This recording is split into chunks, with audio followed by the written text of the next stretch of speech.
Hi everybody, JJ here with Asus, and welcome to the PCDIY live stream show, kicking off another here on Friday. So excited to have you guys joining us here on Facebook and on YouTube, and if you guys are checking us out on video on demand, thanks for joining us.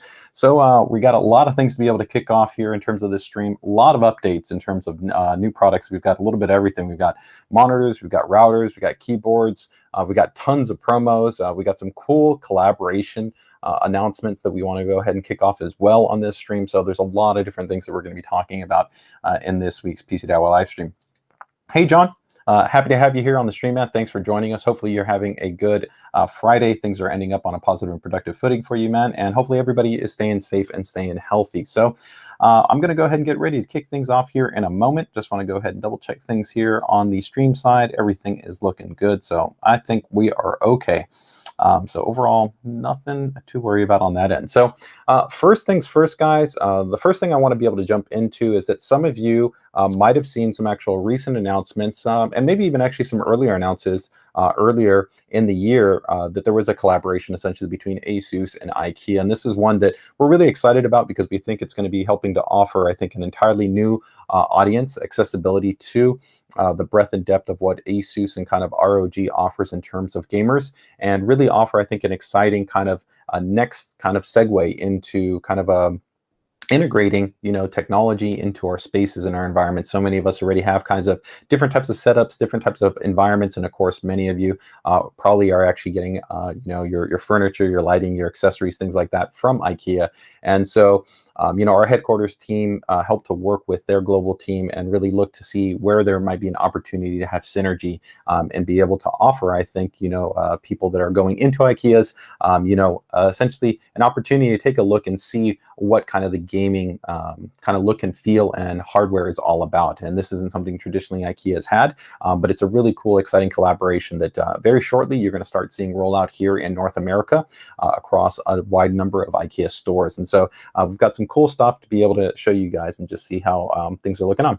Hey, Mike, thanks for joining us here on the stream. Hey, Connor, thanks for joining us here on the stream. So let me go ahead and actually drop a link for you guys. You guys can actually check this out right here. So Ikea recently had an Ikea festival, and as part of kind of this festival, they actually helped to kind of give a little bit of a real live tour in terms of kind of what would be a little bit of kind of the experience in terms of what you might see when you actually head over into Ikea and take a look at where the collaboration is kicking off in terms of, like I said, accessories, lighting, and furniture, and how that kind of ties in with the ROG ecosystem. So let me go ahead and show you guys a little bit what that's about. I went ahead and also linked over the Ikea Festival stream for you guys if you guys are interested in checking it out a little bit more, but we can check it out right here. So give me 1 second and show this for you guys right here. So here we go. All right.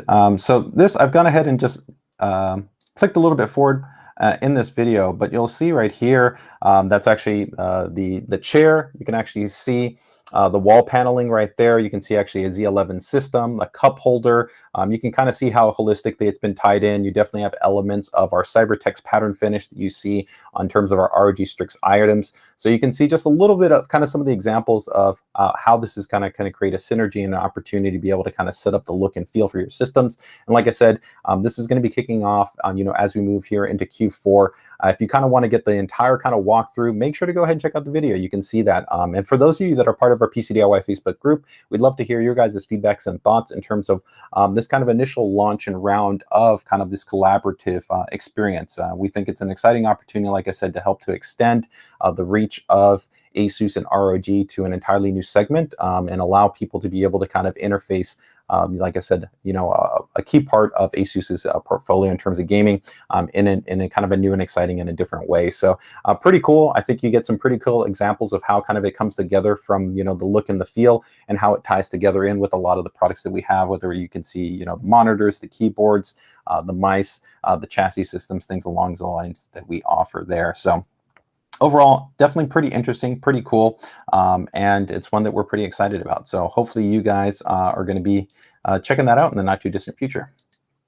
Let me go ahead and just check here. Hey, Lou, definitely no worries here. I will definitely be providing an update on the PG32UQ. So that is part of the actual availability kind of updates that I will be breaking down for you guys.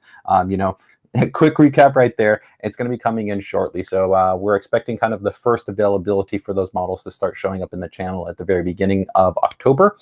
So probably around there. It'll kind of vary a little bit because every channel partner, so essentially every e-tailer, has their own kind of logistics system, and because of that, they can have variances in terms of the time frame that it takes for them to kind of get their products listed and then essentially available to you as an end user. But you should start to look for essentially listings sometime in early October. But I'll be touching on that in a little bit. Hey, where can I get to that case? Switches. I'm not sure. Lagme20, if you can go ahead and expand upon your question a little bit more, I'll try to see if I can go ahead and clarify exactly what you're asking about. I'm not 100% sure in terms of what you mean by the kind of case and mouse switch or exactly what's kind of going on there. Ryujin 2, I don't actually have an update for specifically for this stream, but there will actually be, we've talked about this in actually I think last week's stream or the stream before that. And again, if you're not part of our PCDIY Facebook group, best place to be able to find out consistently the most recent updates for any of our kind of unreleased product line. But for any of our upcoming essentially refresh of AIO coolers, you'll be looking a little bit more for the availability for those in North America as we move into October. And we'll actually have a dedicated live stream to dive into those coolers, including the Ryujin 2, the entire range of the Strix LC2 series, the new updated TUF Gaming LC model, and essentially kind of giving you the breakdown on all of those. But you can expect availability information as we move into October for the Ryujin 2.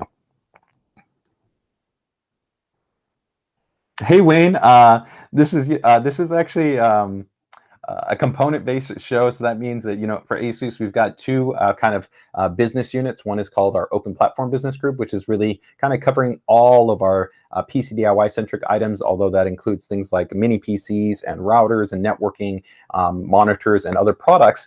But you know, tablets and things along those lines fall under our systems related group. So definitely, you know, it's always great to be able to hear feedback from users in terms of the types of products they would like to see. You know, we definitely have been very busy launching quite a number of new products, but nothing necessarily on that side of the fence. But as always, we'd love to hear your guys' feedback in terms of what you would continue to like to see from us, whether it's something that's kind of a revamp or something entirely new. So thanks for the feedback there. The keyboard right here. Yeah, sorry. So behind the Falchion, so this is the keyboard. I'm not still sure exactly what you're talking about. You mean right here, these switches? These switches. So I'm going to be talking about switches a little bit when we get to some of the mice that we have on promo. But if you're kind of essentially wondering anything about switches, I would recommend checking out actually the full live stream. We have it on YouTube and we have it on Facebook that covers the push fit socket design. So in that stream, I pretty much went through all the mice that we have that support the push fit socket design. I talked about how you can disassemble the mice, the different types of switches that you can actually swap in, and pretty much I think all the details that most people would be interested in terms of finding out about specifically when it comes to switches. So hopefully that helps to answer your question. If you're just wondering about this right here, this case, it's not really a case. It's actually a helping hands holder that's designed for just kind of different types of electrical work. So you can mount different types of arms to that. And I find it useful sometimes when I'm disassembling different types of switches or things like that. So I just happen to use it for these switches right here. So you can get these online from quite a number of places, but you can just, you know, search for like helping hands, magnifying sets or stuff like that, and you'll probably find something like this. Okay, so yeah, hopefully that answers your question there. So that kicks off again our first announcement in terms of the IKEA announcement. Again, pretty cool, pretty exciting. I definitely think that we'd love to hear your guys' feedback again as this starts to roll out across stores. You'll definitely be seeing stores that have kind of these dedicated little ROG spaces, which are going to be featuring essentially different types of hardware configurations and setup. So again, coming in October. So make sure to keep tuned for that, guys.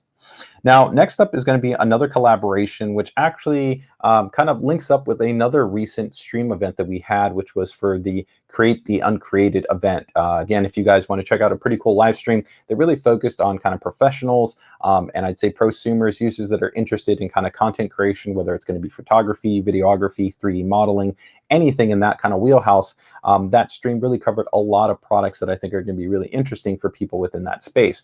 And one of the cool things that kind of also came out in that was something that we've been working on quite some time with Adobe, and that's going to be actually a specialized kind of promo that we're going to be running. So let me go ahead and bring up the page for you guys here, and you can see exactly what I'm talking about.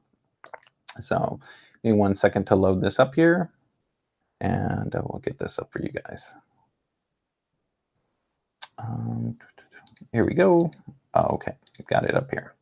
Okay, so you can see right here, this is the page, and I will also go ahead and link this in the chat in the stream for everybody right here. And so essentially what we have right here is that you will have a bundled essentially promo period available to access Adobe's Creative Cloud suite. So I actually use Creative Cloud quite a bit. I use Lightroom, I use Photoshop, I use Premiere, I use Adobe Spark, sometimes I'll use Rush, sometimes dabble in a couple of other little things. And of course, for many of you, you might have different levels of what you utilize. And so one of the cool things is that if you do now purchase select products that we have within our lineup, you do essentially get a bundle, essentially kind of enhanced trial period that's available to you. So traditionally, when you talk about Adobe Creative Cloud, depending on kind of the package that you're signing up for, it can be up to around like $50+ a month. So, you know, if you add up a couple of months, you can definitely see that the peak value that we're offering here is up to almost $240 that you have available to you. But if you scroll down, you actually can see which products are available. You can see right here the different types of tiers and options. So there's a 1-month Creative Cloud option that could be bundled in, or essentially a 3-month membership Creative Cloud option. And you can see right here, here's like the 3-month, or here's the 1-month, and you can see all the different products that have that attached to it. So an example is right here, we recently launched some sweet motherboards, the X570 Creator Wi-Fi, the B550 Creator Wi-Fi. Those are underneath our ProArt series. Those come with actually now a 3-month membership bundle. So that's a pretty cool bundle. Monitors, all of our Asus ProArt monitors, which is fantastic. We have a really great lineup of ProArt monitors, which start all the way with our new CV series, which are fantastic. Very, very nice color accurate monitors, good range of ergonomics, a lot of different options in terms of customizing and tailoring to your workflow, USB-C connectivity, and a lot more. Those monitors, you're also going to get this type of bundle. So I think it's really great. New projector, we've got actually new ProArt projectors that are coming out. You can see here that's part of that bundle. And again, if you toggle over into the 1 month, you can see again, you know, the range of different products. And this even expands into some of the other products. So you can see like ROG STRIX B550 series motherboards, B450 series motherboards, X570 series motherboards, even graphics cards, and a lot of other products, even optical drives, are Arion external SSD drive. So even then, it's pretty cool. You can get even just kind of 1 month bundled in. So I think it's a pretty cool promotion. And, you know, again, it just helps to kind of help to further increase the value add that when you go with Asus, you're going to get a little bit more. And I think it's fantastic, especially considering kind of the consistent work that Adobe does at releasing new features, functions, and, you know, providing essentially creators and those of you that utilize their software, you know, essentially the opportunity to be able to create more. And that's in alignment with what we're talking about when we talk about hopefully designing and developing hardware for you guys to be able to ultimately create what you guys are looking for. So pretty cool. Hey, yeah, so I believe Tomagunchi, yeah, we just actually talked about that a little bit earlier with the Ryujin 2, that not specifically covered for an availability update in this stream, but as I noted to somebody that asked a little bit earlier, we will be looking to launch those probably a little bit closer as we move into October. Make sure to keep tuned to our social media channels or the PCDIY Facebook group for the most immediate announcements. But rest assured, when we're getting ready to actually formally launch them into the channel, we'll have actually a dedicated live stream where we're going to dive into all of those new models, and we're going to go ahead and demo everything for you, show you the new UI interface in terms of Armored Crate and how they interface with the coolers in terms of the customization for the screen and kind of everything that comes along with that. But look for a little bit more information as we move into the beginning of October for essentially our AIO refresh. Okay. All right, so that wraps up our next announcement there that we had, which was the Adobe partnership. So that's pretty cool as well. So go ahead and just get that guy checked off there on that box. So again, 2 big announcements that we have there with IKEA and then one with Adobe. Pretty exciting that we have both of those to be able to kick off and just ultimately be able to provide you guys, I think, some some great things to look forward to. So in terms of new UEFI updates this week, I'll be posting those shortly in the PCDIY Facebook group. Nothing super paramount in terms of the UEFI updates for this week. There was, I think, in total about 7 UEFI releases. Pretty much for the most part, we are just kind of finalizing the last end of the 1.2.0.3 patch C release, essentially for 400 and 500 series AMD motherboards. There might have been maybe a couple of Intel boards that were in that, but none of these were essentially critical base updates or kind of a primary concern. And even with the prior 1.2.0.3 release, whether we were talking about patch B or patch C, or even ultimately patch A, AMD boards have actually been quite mature for some time, so I wouldn't consider essentially those UEFI releases critical. They're pretty much just intended for users that may have potentially been experiencing some form of USB interoperability compatibility issues, and it was developed based off essentially AMD's kind of internal analysis and development to help to improve upon experience on the chipset level for users that might be having that. So again, if maybe you're potentially that type of user, you can definitely try out that UEFI release and see if it helps to improve upon your experience. Beyond that, there's also been quite a number of UEFIs that have been released recently as we move, of course, into Q4, that it had been laying the foundation for Windows 11 readiness. If again, as we kind of transition eventually to Windows 11 release, we'll talk a bit more about this. We don't need to kind of take up the stream to kind of dive into that. But for some of you that might be maybe running developmental releases, it might be something to keep in mind. But again, even if you didn't flash over to that, if you were to manually customize the UEFI with the correct parameters that are required for Windows 11 support, you would still fully be able to run Windows 11. More important is actually going to be the drivers for your corresponding devices, whether that might be like your graphics card or the chipset or for different types of devices. And of course, as we get closer to the formal release, you'll see broader and broader releases for officially validated drivers for Windows 11. So no big updates on the UEFI update side. Okay, guys? Let me go ahead and just see any questions right there. Any updates on, hey, Stardust? Yeah, so we just actually talked a little bit about that IKEA collaboration. So essentially, you're going to see kind of the kickoff occur in terms of this becoming available as you kind of go into your IKEA stores as we move into October. So we still got a little bit of time, but kind of the formal kind of announcement is kind of kicking off this week. I went ahead and put a link in the chat that actually helps to kind of give you a little bit of a tour of some of the actual different types of furniture, accessories, lighting items that are part of kind of this collaborative experience. So you see that information kind of broken down there. So as we move into October, you'll find out a little bit more, and rest assured, we're definitely going to give you guys more information as we get a little bit closer to essentially kind of the formal rollout. But stay tuned for that as we move into October. Okay. Oh, hey, awesome, Kevin. Really sweet that you picked up the PG279QM. I know right now it's had a little bit of tight quantity availability, but it is a fantastic monitor. I think for probably many, it is probably the dream monitor in terms of hitting that sweet spot in terms of course, that variable overdrive performance that G-Sync offers, that outstanding 1440p, that ultra high refresh rate, that high performance IPS based panel. Just so many things I think check so many boxes. It's a fantastic monitor. Plus it's got NVIDIA Reflex, some pretty cool sweet stuff. Hope to get the AXE 11000, man.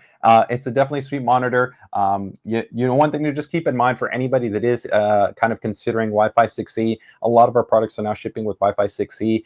It is important to kind of keep in mind that even if you have a Wi-Fi 6E router, and let's say you have a motherboard or you maybe have a laptop that has Wi-Fi 6E, you have any type of ecosystem or configuration that has Wi-Fi 6E, at least for a Windows operating environment, it is going to require Windows 11. So your Wi-Fi 6E based device will essentially operate under Wi-Fi 6 parameters if it's operating under Windows 10, but only under Windows 11 will essentially all kind of the conditional parameters, including the drivers, help to unlock full support for Wi-Fi 6E. So if anybody's interested in Wi-Fi 6E, just keep that in mind, is that it will be required that you are going to be running Windows 11 to be able to ensure that you get the full Wi-Fi 6E experience. Okay? All right. Yes, and Kevin, definitely rest assured that we've got more updates continuing on for the Asus eStore online. So fantastic, though. Awesome that you were able to pick up a PG279QM. I'm jealous, and I'm sure there's probably quite a number of people that are also jealous. So let's go ahead and get into some of our general, actually, before I get into new product announcements, let me go ahead and just finalize quickly availability updates for I know some of the users that have kind of been wondering about some monitors that we've kind of announced and maybe haven't necessarily come out, or what might be going on there. So let's go ahead and first get those guys out of the way. So for a couple of availability updates, let's first actually jump into a couple on the motherboard side. So I will drop in 2 quick links for you guys. So first up is going to be the Crosshair 8 Extreme, and then also the X570 Creator board. So I think I've got the Extreme right here. This is our flagship passively cooled X570 motherboard. It's truly a fantastic board. It's probably maybe the best, one of the best boards, I think, probably with the Maximus 13 Extreme that we've ever designed and developed. Absolutely fantastic board. It's just really stacked to the gills in terms of its feature set and its functionality that it offers. Truly an impressive board. And the first kind of allocation pretty much sold right out, and people have been wondering, hey, when is it going to get back online? And I can tell you right now that Newegg already does have a pre-order back up and running for that model. So I'm going to go ahead and drop that in the chat. And you will continue to see that roll out as we, of course, move into Q4.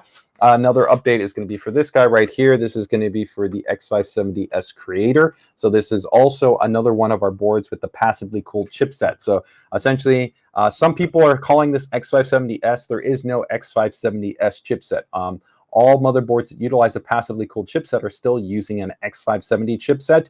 The X570S is essentially just part of the Agisa firmware that essentially helps to enable compliance and support for a passively cooled based chipset. So this is one of the motherboards. We have 5 in total. So we've got the X570 Pro Creator board, we have the Crosshair 8 Extreme, we have the originally launched Dark Hero, and then we have a TUF Gaming update and the X570-E Gaming 2, which I'm going to be talking about in this stream a little bit. And I covered all these boards in a recent X570 passively cooled live stream, so if you want to find out kind of all the specific features and functions, you can check out. But this board also right here, the Creator board, which has 10 gig networking, Thunderbolt 4 on board, Wi-Fi 6E, up to 3M.2 slots on there, remote management, a lot of really cool options. Also has now up a pre-order that's back up online for that guy. So let me go ahead and drop those links in there for you guys. So give me 1 second right here.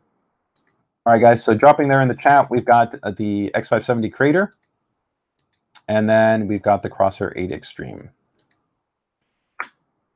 Okay, guys, so that is 2 updates there and kind of just pending that I know some people have been asking about. And I'm going to talk actually a little bit more, even though I talked about it earlier, the PG32UQ. Yeah, Connor, I would definitely agree. The Creator board is a fantastic board. I really love it. I love the design, the overall aesthetic to it, and the feature set is fantastic. Hey, John, thanks for joining us on this stream. Fantastic to have you here, man. Thank you so much. So let me go ahead and just see any questions there. Okay, no questions. So next update there that I want to go ahead and just talk about is going to be, 1 second here. All right, got it right here. Is going to be the PG32UQ. So this, for I think a lot of people, has kind of been really one of the dream monitors out there in terms of the market, right? A lot of people have been kind of really wondering, hey, when are we going to start to see, essentially a large format? So this is 32 inches, 4K, HDMI 2.1, 144 hertz, IPS-based display, and not necessarily be super expensive. This is a premium based display. It's part of the ROG Swift lineup, so definitely it is going to carry a higher price tag than let's say our TUF Gaming line or some more entry level ROG STRIX series monitors. So it is going to be coming in at $1,000 MSRP, but at the same time, I think it's going to be offering an outstanding option for those of you that are also looking for a monitor that elevates your brightness. While this is not a full array local dimming based display or has like 1,000 nits, still 600 nits in terms of its HDR specification is quite bright. It's SDR operating mode, so that means just general 2D mode when you're gaming. It's quite bright and punchy. If you consider that probably most users, your monitor is probably somewhere between 250 not, it could even be less than that. It could be maybe around 200 to around maybe 300 nits. This is actually a sizable bump up in terms of just giving you something that has contrast and punch and really will improve the kind of the immersion that you can have there. So I know a lot of people have been wondering about when this guy's going to come out. Well, I can tell you that the first level of availability will begin to roll out in October. That'll come out a little bit of a kind of controlled allocation, and then we'll have a little bit more of a ramp up as we move into kind of the middle and end of October. So you will initially see listings go up around probably the first week, moving into the second week of October, and then from there you'll see greater and greater availability as we move into the end of October, and of course as we move into the remainder of the year. So I know a lot of people have been waiting on it, and it is finally going to be coming, and it's a fantastic monitor. So again, just kind of recapping some of the general specifications. Again, you can see right there, 4K, HDR 600 right there, 144 hertz. Very wide color gamut performance along with very good color accuracy. It does fantastic when you color calibrate this monitor, although it does have a very, very solid sRGB mode implementation that you have available to you. It also does have display widget. A lot of people forget about this in terms of our software set, but display widget's a really cool piece of software that allows you to go ahead and control the OSD within Windows. You can see the wide range of connectivity that's available to you, so including your HDMI, your DP, USB hub, and then of course your 3.5 millimeter connection. That's on this display. You have the Aura RGB lighting that's on the rear there. It's got the revised base plate, which is also black, which looks nice. Integrated cable management. Of course, your buttons right there on the back for, of course, on-screen display. But I think personally it's easier to use the display widget software so that you don't have to physically kind of be touching the buttons. You can actually see physical shot right there of all the display connections that are right there. And for some of you, of course, you know, some people I think have a little bit overvalued HDMI 2.1. It's a great specification, but the reality is that even kind of on the console side, it's not necessarily a requirement. Many games that are actually supporting higher refresh rate generally are only offering them at 120 hertz. 120 FPS, 120 hertz at 1080p. It's very few actually games, even with the latest generation consoles, that are running at 4K at high refresh rate. And so in those scenarios, keep in mind that actually we have a wide range of monitors that could already accommodate a high refresh rate console gaming experience. But if you've critically been looking for kind of HDMI 2.1, this is definitely one of the monitors that will be offering that to you. So definitely check it out if you guys are interested in this guy right here. The product page is already available for this guy, up and running. So I will drop that in the chat for you guys right there. And let me go ahead and actually show you guys quickly the product page, and we will kind of keep rolling things along there. So give me 1 second here.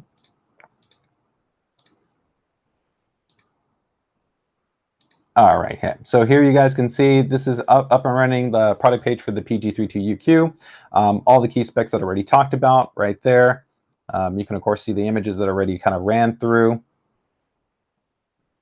You know, for most of you on the PC gaming side, you're going to be using DP, and that, of course, is going to give you leverage as long as you're utilizing supporting graphics card. You got the DSC support, so you can run the 4K at 144 hertz. It does support actually even up to a slightly higher refresh rate by enabling the OC mode or the overclocking mode within the on-screen display. So if you want to punch for a little bit more, you can do that within there.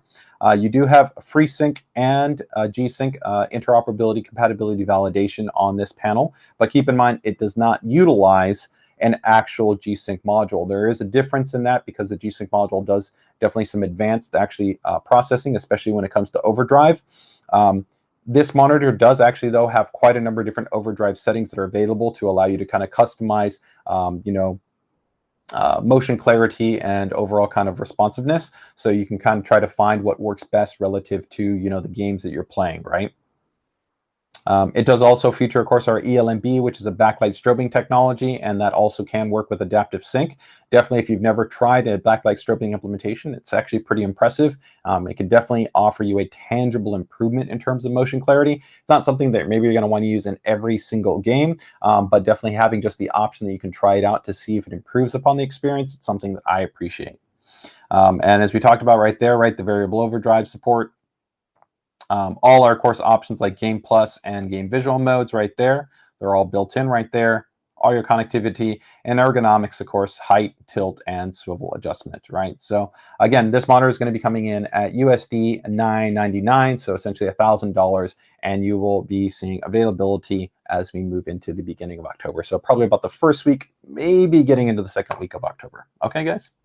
All right, so that gives us essentially just availability update that I wanted to touch on there for the PG32UQ. Give me 1 second right here to just check something right here quickly. Right. Sorry, just need to open this up here and double check something. So yes, I wanted to touch on the PG32UQ. Yes, there was also a couple of people, and this actually ties in with the monitor, that have asked about a cool accessory that we announced actually a little while back. And I will double check the stream in a moment here just to make sure that nobody else has maybe any kind of questions on anything that I might just touched on there with the UQ. But it's going to actually be the ROG desk mount kit. So let me go ahead and show you guys if you don't know what I'm talking about right here.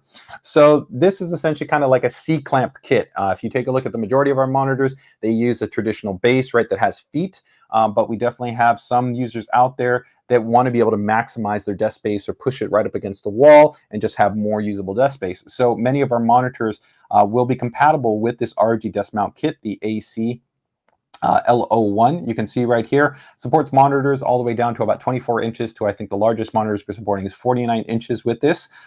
You can see right here how it would actually be set up on your desk. Looks really clean, really nice. You can put it, just pretty much clamp it right there, and you can still make adjustments, which is cool because the adjustment is actually built into our monitor. So it helps to leverage the design that we already have present within the monitor. So very simple, of course, nice quality padding, good quality construction, premium design. And you can see all the models right here that are compatible down from, like I said, about 24 inches all the way up to our larger kind of ultra wide monitors, which go, you know, from 34 to 49 inches. You can see right there how much adjustable space you have in terms of the thickness of your desk. Pretty much it should accommodate just about anything in terms of that goes. There's a little quick video that'll show you how it all gets installed, but pretty straightforward. I know there's actually quite a number of people that have been excited about this little accessory specifically for ROG monitors, and this in itself will also be coming in October.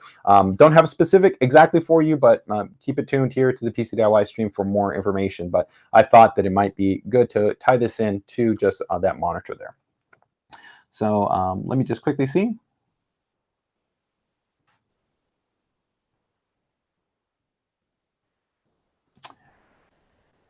Hey, so the student, you're asking actually a little bit about response time. And so I think this is a really actually good question, and thank you for asking about it. So the response time that is communicated for the monitor is MPRT as opposed to standard gray to gray.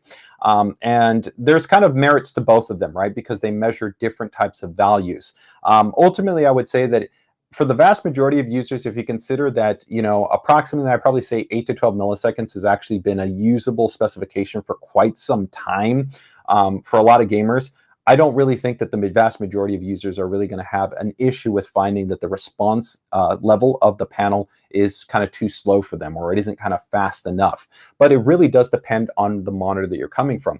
But I would also probably say that most people that would probably be coming from an ultra fast panel, so let's say maybe you're really focused on kind of competitive first-person titles, ranked kind of game environments, things along those lines, you're probably targeting a 1080p based panel because it's smaller. It's probably not as large as something like a 32-inch, right? Or you might maybe be targeting, like, let's say, even a higher refresh rate and looking at something like the 1440p, where we've got like the XG27 or the PG3279QM, which are going to be even faster in response and offer faster refresh rates as well. And so I think that the PG32UQ is really kind of trying to hit a balance of providing users, I think, a great experience across all types of game environments, while also being able to be leveraged for, you know, productivity and for desktop use. I mean, if you know you're going to be watching video on demand, you're going to be watching streaming services video, if you're into photos and looking at that, the wide color gamut and the experience that you get from that panel is going to be fantastic. And then again, the high HDR performance that it has there with 600, while not on the same class as something like a full array local dimming, is still going to be quite a bit better than a traditional monitor. So like most things with monitors, you know, it's a balancing act of trying to find the specifications that really complement your usage. But I think, you know, if you look at our product portfolio, we probably have a monitor that hits the kind of sweet spot that you're looking for. And definitely if you're looking for the absolute lowest response, then I would probably recommend taking a look at monitors that offer that lowest level of response, you know, whether it's going to be monitors that we have that are going to be at 0.5 milliseconds, 1 millisecond. Although keep in mind, even when you're talking about response values and refresh rates, there are multiple variables to keep in mind, right? In terms of what is going on with the display and a lot of other factors, right? So hopefully that gives you a little bit of insight into that question and helps to answer, you know, whether or not maybe the PG32UQ is going to be the right choice for you. Okay.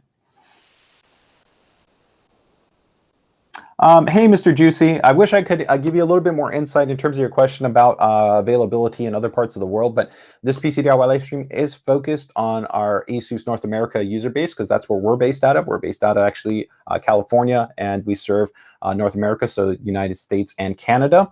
And definitely we have, of course, Asus branches all throughout the world. So definitely if you're wondering about availability or release for any of the products that I might talk about, which of course can be globally released, you would want to reach out to Asus in your respective region, your respective country, okay?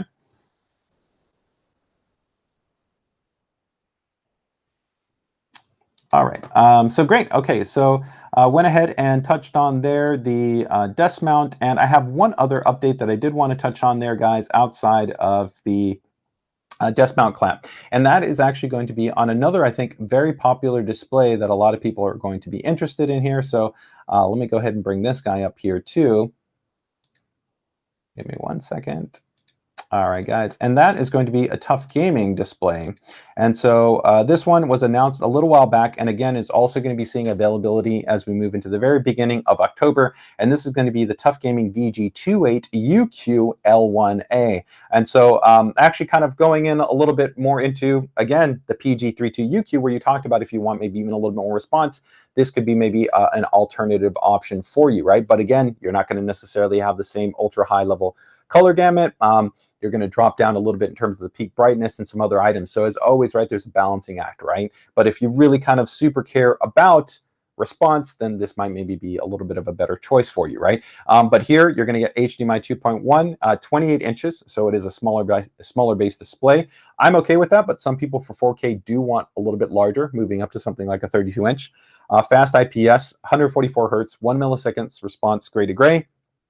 G-Sync compatibility along with FreeSync compatibility. Does support our ELMB technology along with ELMB Sync. And you also do have the variable drive.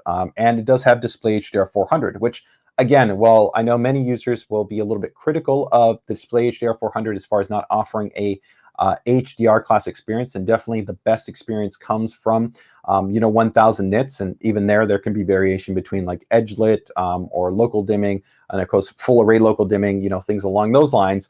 400 still will generally offer you a brighter, punchier panel than many monitors that you might have had in the last few years. Again, many users probably have a monitor that's probably going to be somewhere between 200 and maybe 300 nits. Having a monitor that's rated for 400 will generally mean that the SDR rated brightness level is going to be higher. And that generally will translate into a little bit of a punchier, more contrasty image, which especially for some titles can really just help to add a little bit more immersion, a little bit more pop to your experience. So I think this is going to be an exciting display for many users out there. Like again, if you look at a lot of the key specs right there, 4K, 144 hertz, fast IPS, 1 millisecond response, the HDMI 2.1, G-Sync and FreeSync based support right there on this guy. I think this is going to be very popular, and I think also for users on the console side, they'll definitely be interested in this model as well. So maybe if you've got kind of a hybrid setup, it does have our multiple HDR preset optimizations, which is something that our display team has put a lot of time and effort into. That is important because it does handle certain things that are called tone mapping, and tone mapping is important when you talk about that the content that you're looking at might have been mastered for a much higher HDR level, but the monitor, of course, cannot reach that. So it's important that essentially there is referred to as what's called a tone map. So essentially, how does it attempt to extrapolate the information that might be designed to exceed the panel's performance and kind of make it work within what the monitor allows for and present it to you in a way that hopefully still looks pretty good, okay? And this monitor also does come included with the display widget software. So again, you can access and control a lot of the on-screen display control options. I really like using display widget for application profiling. So a cool thing is, imagine like having one application profile. If you have Netflix installed, you can have a preset specifically for when Netflix opens. Then you open up your web browser, you could have another preset. And then maybe you jump into Warzone and you have another preset. So instead of having to go in and kind of toggle everything on the on-screen display, you can literally go in display widget, customize profiles specific applications and EXEs. And as you open the applications up, it can automatically toggle in and out of different profiles. It makes things really useful, and features that you may not have traditionally used actually become far more usable because they're easier to get access to. So, you know, Shadow Boost, Game Plus, Game Visual, a lot of these things, recommend trying them out. It's much easier when you do that. You can see all the connections right there on the back. You've got tons of HDMI, 4 HDMI, and 1 display port. Okay, so that is going to be the VG28UQ L1A, and that guy is going to begin coming out in the beginning of October timeframe. Okay, and some people may be wondering, we will have an announcement coming out in the not distant future. There will be an update, not an update, but a supplemental model, a 32-inch model. So keep tuned for that as well. Okay, and that model will be coming in at $799. So the PG32UQ is at $999, and then the VG28UQ L1A will be at $799. Okay. All right, guys. So that covers the availability update. So now I want to jump into new products right here, guys. I'll double check on any questions that anybody has right there.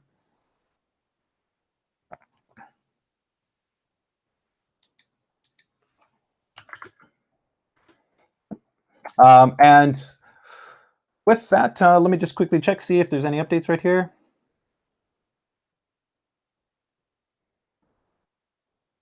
Just upgrade from 10. What do you got to say? Yeah, definitely agree.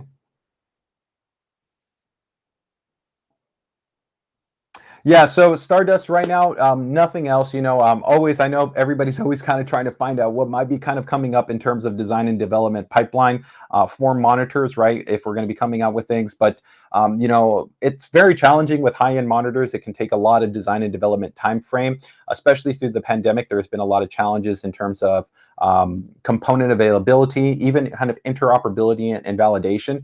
Keep in mind that kind of display groups and standards for HDMI and DisplayPort had roadmaps and timelines to do actually interoperability and testing compliances that were challenged by the pandemic. This actually created challenges in terms of also kind of roadmap strategy for that. But rest assured, I think if you look at Asus's track record, we have been at the forefront of almost every leading key technology in monitors, so that when there is an opportunity to push the industry forward and being able to offer you guys faster panels, you know, we were the first to be able to offer, you know, 120, then 144, 240s, you know, 360. You know, we're working on next generation ultra high refresh rate. We've talked about our journey to 1,000 hertz. You know, we've really been at the forefront of high brightness monitors and evolving things, you know, from traditional standard kind of zoned lighting to, of course, mini LED lighting. So just make sure and keep it tuned here. If you're keeping it tuned, you're going to find out as much information as we can give you guys when it comes to what we might be coming down the pipeline. All right. All right.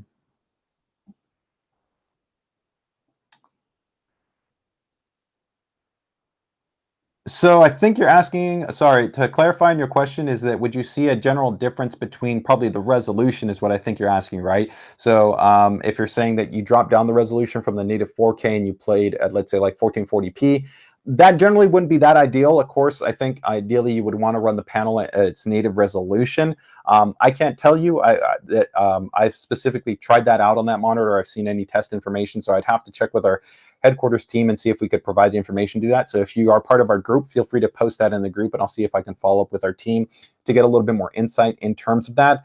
I'd say historically, you may potentially see a little bit of an improvement, but I wouldn't necessarily expect to see a substantial difference between the resolution, but it is a possibility.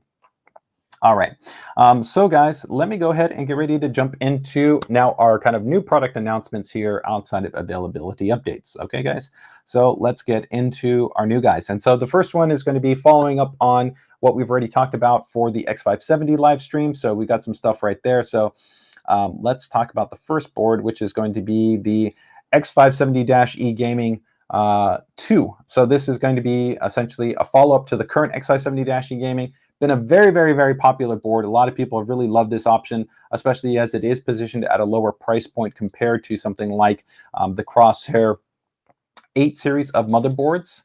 And so with this board, I think really probably the big thing that you're going to be getting here that is going to be really exciting for people is going to be the introduction of dynamic OC switcher. So dynamic OC switcher, for those of you not aware, is a really kind of advanced feature that we designed and developed. It requires hardware and firmware, so both things present on the motherboard, that allows you to essentially have kind of the best of both worlds. You can have a simultaneous kind of performance tuned profile with PBO2, let's say curve optimizer, right? So let's say a kind of higher frequency based overclock configuration through PBO, and then a actual like per CCX, which would be like an all core overclock based configuration.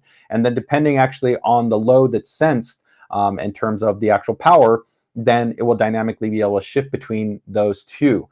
And that happens dynamically and in real time, and you don't have to do anything once you've actually tailored those settings. So traditionally, when you talk about kind of overclocking, you would have to have picked one or the other. But the great thing is with Dynamic OC Switcher, you have access to both. So before, this feature was exclusive to the Crosshair 8 Dark Hero or the Crosshair 8 Extreme, but now we have it available with the X570-E Gaming too. So I think that's an awesome update that you have available to you. So really, really cool feature, really cool specification. In addition to that, you're also, of course, going to have the passively cooled chipset design on this motherboard. So that just means that there's no, essentially chipset fan. The prior generation that we have, any ones that had active airflow cooling, they were using a Delta Superflow L10 bearing, very, very high quality. It was actually rated for the best of any chipset fan in the industry. It actually has a self-lubricating design, rated for 60,000 hours. Most people, they essentially didn't hear it. It was fine with them. But some users that might be super critical or just prefer passive design, that's a cool thing that you're going to get on this model here. Most of the other kind of key elements and specifications are going to be similar between this and the prior generation. You are going to get some other improvements as well, as like Asus AI noise canceling two-way, the M.2 Q-latch design implementation, which is a really cool design, which essentially allows you to install your M.2 SSDs with no tools. You can pretty much just slot in the drive, click it into place, and you're good to go. I think I can probably show you guys if I have a screwdriver here. Let me see if I have one. I can probably demo it for you quickly. Rear I/O is going to be a big upgrade compared to like a B550 or B450 based motherboard. You can see the total number of ports that are back on there. A dual LAN, 2.5 gigabit LAN. You're also going to have your Wi-Fi 6E. So you have the latest generation of Wi-Fi and Bluetooth 5.2 that's going to be on there.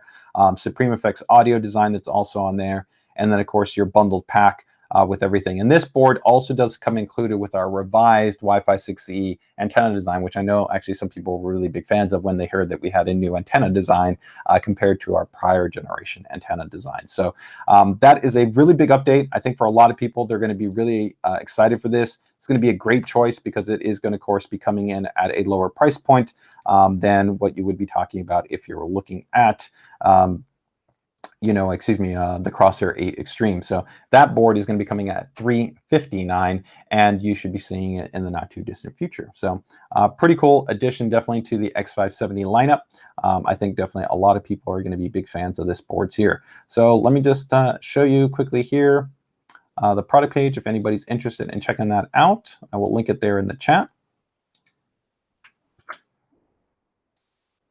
All right, guys, there we go. And let me just see if I can bring this up here quickly.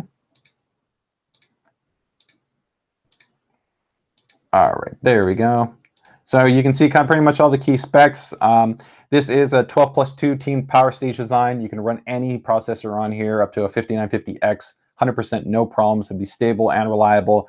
Large, robust VRM heatsink with dual contact design, makes contact on both the power stages and the inductors. You've got dual M.2 heatsinks that are on there as well. And like I said, it's also got the Q-latch design implementation. Really overall solid. Nice Supreme Effects audio design on there. You can see all the connectivity. It does have OptiMem design too as well for memory topology. That helps to just improve a little bit, kind of the signaling performance, helps to improve a little bit in terms of DRAM scaling. It's not going to be as advanced as OptiMem 3, which is on Crosshair boards, which gives you an edge, especially if you're trying to tune your timings as tightly as possible, or maybe bump up to a little bit higher frequencies. That is kind of still reserved there for the Crosshair series.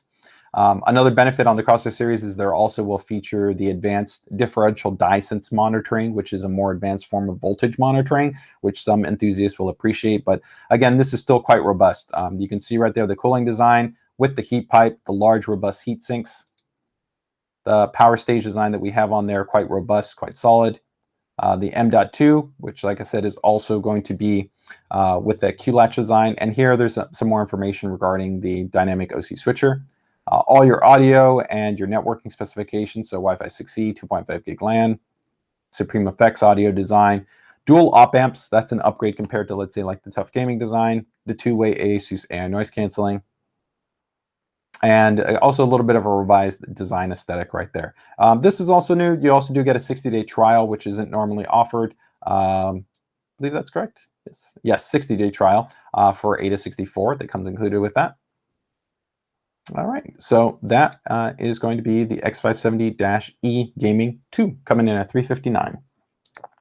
All right, so let's get to our next board right here. Let me actually see if there was any questions right there. Running a 3950X on the Crosshair 8. Awesome, yeah, fantastic, man. Thanks for being Team ROG and Team Crosshair, man.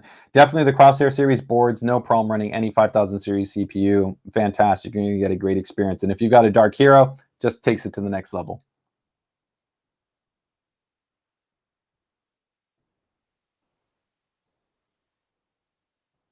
Hey, Akiri, sorry to hear about that experience. Definitely, hopefully you've provided feedback to our service and support team. If you want to try to give me a little bit more information or insight as well, feel free to go ahead and email me, pcdiy@asus.com, and I can see if I can make sure to relay that information to our service and support team regarding what it might be that you were experiencing, okay? Not sure what you mean, Gregory, but I am live, and we are here, and I am checking out comments. So hopefully you're enjoying the stream. And I said hello to actually somebody else that might have been in the stream. So it might have been you thought it was you, but it was somebody else. Okay. Yes, definitely I would agree that Ada64, it's a fantastic utility. And for many of you not aware, we've actually been working very closely with Ada64 in terms of sensor validation and integration. And it's offered on a wide range of kind of boards in terms of how they offer interoperability and compatibility with our motherboards. And for our newest products and our new boards like the Crosshair, for I think the Extreme boards, as well as for the upcoming Ryujin 2, they actually have Ada64 integration there. So you can actually see some of the stat and value panels actually integrated directly in from Ada64. So that is pretty sweet. All right, so let's go ahead and get into our next update here in terms of our next product. So that is going to be, let me see here. Yeah, all right, let's get into a little bit of on the, actually, see if I can show you guys here quickly, the M.2 design. So I think probably most of you have seen it, but I think I can show you here. I don't know if this one actually has an M.2 SSD. So on most of our new boards that now essentially have the Q-latch design, you'll also find that they do feature what we call our captive screw design, which essentially means that the screws are captive. They won't fall off. They won't be lost. So you can see right here is the M.2 heatsink, and the screws, they're essentially attached, so you don't have to worry about losing them. They're just in place right there. But don't think I have my M.2 SSD here, but I can show you guys here quickly. This Q-latch design. So give me 1 second here to get this board situated here.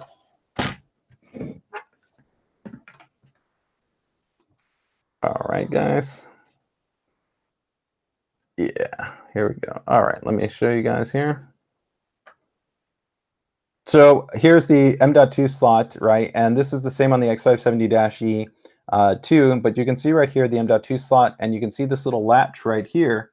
Well, the cool thing is once you actually slide in the drive, you pretty much just turn this and you lock it into place, and that's it. So it's a far simpler process. You don't have to worry about adding the standoff. You don't have to worry about having that screw that you might essentially drop. If you don't actually have a precision tip screwdriver that's correct, something like this, you can actually strip the head or things like that as well. So it's a far simpler process. Pretty much just slot it in, lock it in place, and then pop the actual M.2 heatsink back in, and you're good to go. So it's definitely a far simpler process, and one that I think is a really nice addition to many of our boards that are now implementing that Q-latch design implementation. So pretty sweet right there, guys. All right, so let's go ahead and get into the next update.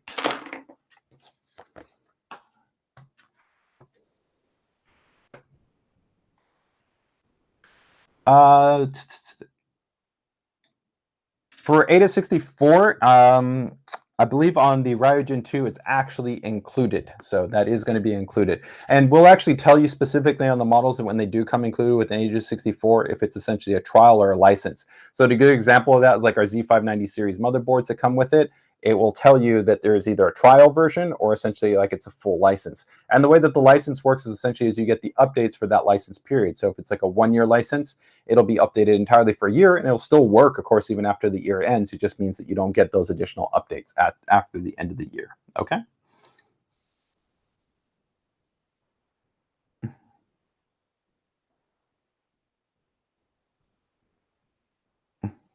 Is the Q-latch backwards compatible as an upgrade? Oh, so are you, by getting your question, you might be asking, can you like retrofit it? Can you like move it onto another motherboard? You cannot.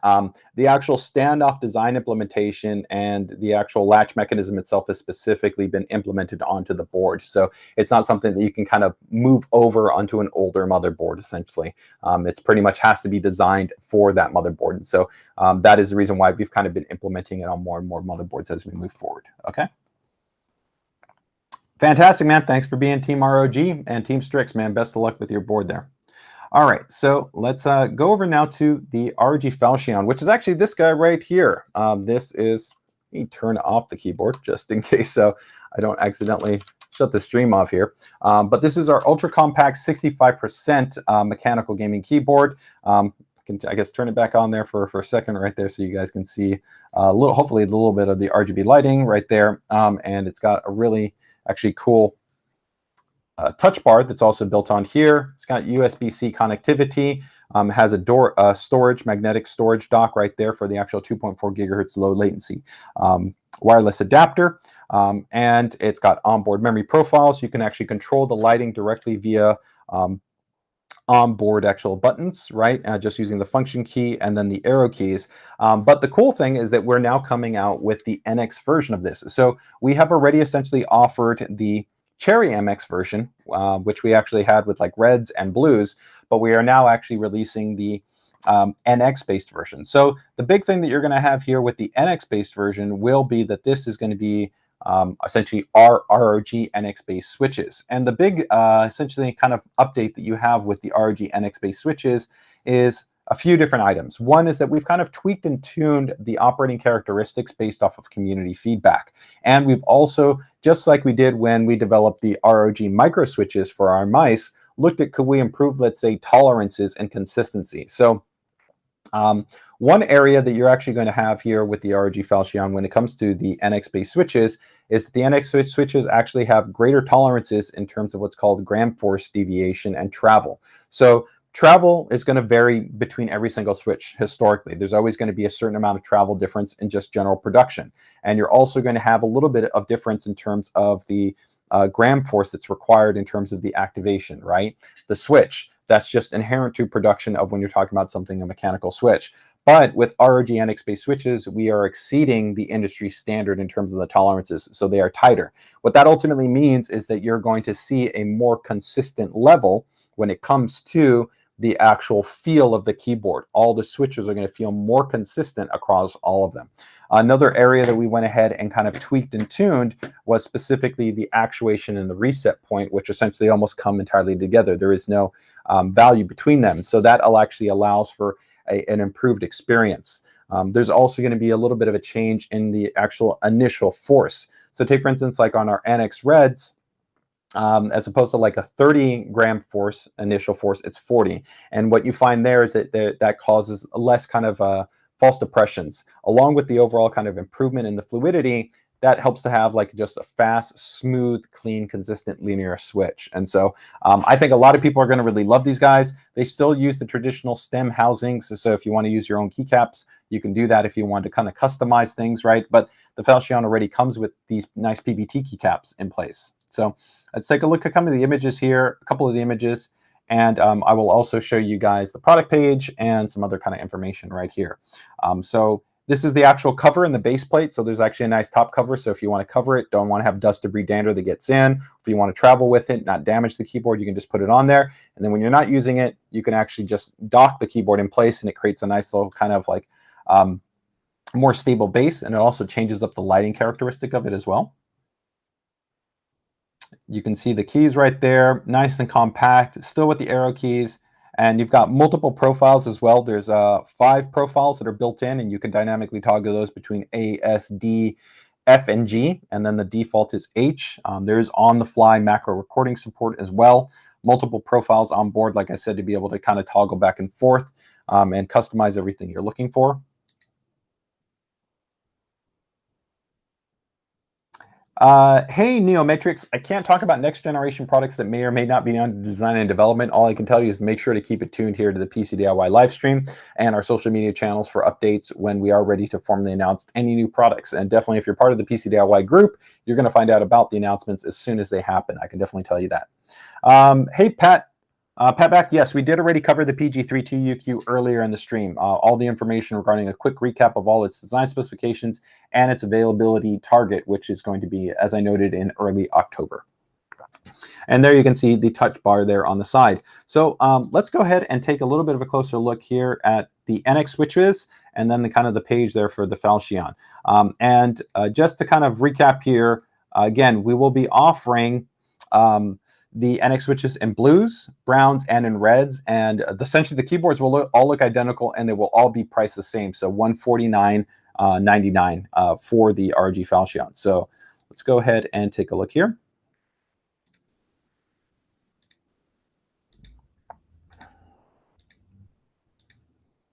So as you guys noted, as I already noted, 65%. Right? Wireless Aura RGB lighting support, but you can control the lighting directly without any software directly hardware-wise on the keyboard. If you want to go that route, you've got the customizable touch panel that's on the side of the unit. Outstanding battery life with quick charging support up to 450 life. Keep in mind that that's dependent whether you're turning RGB lighting off, and the battery life will vary, of course, as well, depending on the different types of RGB lighting profiles that you're running, right?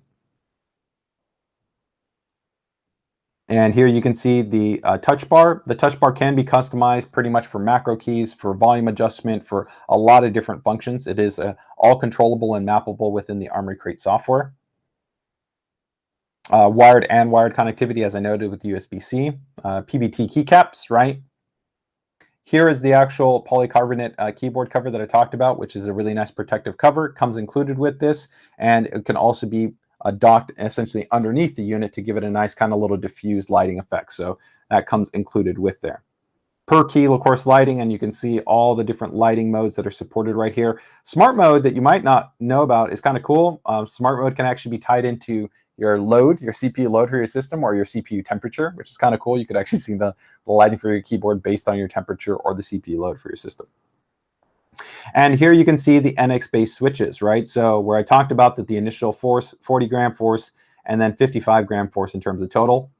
Your browns. So here, of course, you got your linears, really smooth, nice and quiet, going to be super responsive. I would even say they're approximate to almost like silvers for people that like silvers because of the way that we've tuned them a little bit as well, but very good choice if you're comfortable with reds, right? But with these revised, I think, areas, right? Then we've got browns, right, which are going to be in that tactile space, right? And then your blues, which are for those people that love tactile and want that audible clickiness, right, as well. And keep in mind that on all of those, there is a key difference in terms of kind of the actuation and reset experience. And you can actually even kind of get more information by getting over to the ROG NX website, and I'll link that as well. But here you can kind of see a quick recap of kind of all the key items right there and kind of features and specifications. But if we head over to the NX website, you'll see there's a video you guys can watch. You've got all your kind of information right there broken down to you for each one of the switches. You can actually click and listen to them. And you can actually find out, as I noted, how we've kind of tweaked them and how we've tuned them. The improvements in terms of, like I said, the gram force and the travel tolerance, and travel distance. And then how they kind of compare to some other switches. So, and we will be expanding this out to a broader scope. So I will be talking about the ROG STRIX Scope NX TKL, which is a little bit larger, 10 keyless based keyboard that also has these NX based switches. So definitely you're going to see a lot of this. But we will still have Cherry MX based switch keyboards, but we'll also have these ROG NX switches. And then we also have our optical switches, which are the ROG RX switches. All right, guys. Okay.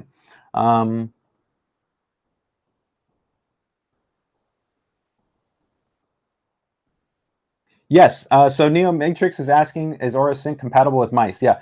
All of the current generation, every single peripheral that we have in the lineup right now is fully supported in terms of Asus Aura Sync, and all the new products, like, you know, here, the Pugio, the Curious, the Gladius 2, the new Spatha X, the Strix Impact 2, all of them also support Asus Aura Sync wirelessly. So whether you're going to be wired, you get Aura Sync support. Whether you're going to be wireless, you get Aura Sync support. You can go inside the software and fully customize and control that. So pretty much all the current products are fully controlled and synced and can all work in that regard. So no worries in that respect. Okay. Yeah, so it's just interesting point that you make in that regard. Technically, any fan that connects to the motherboard headers is already compatible with Armory Sync. Now, you won't see it as an actual fan that can be controlled because there's no kind of IC logic there that the fan can be detected. But because it sees it essentially in the same way that it would see like an LED strip or anything like that, actually, a lot of the builds, if you've ever watched any of the YouTube videos that we've done for us, that I do in terms of quote-unquote RGB builds, I almost exclusively always try to use fans that are used directly within the motherboard.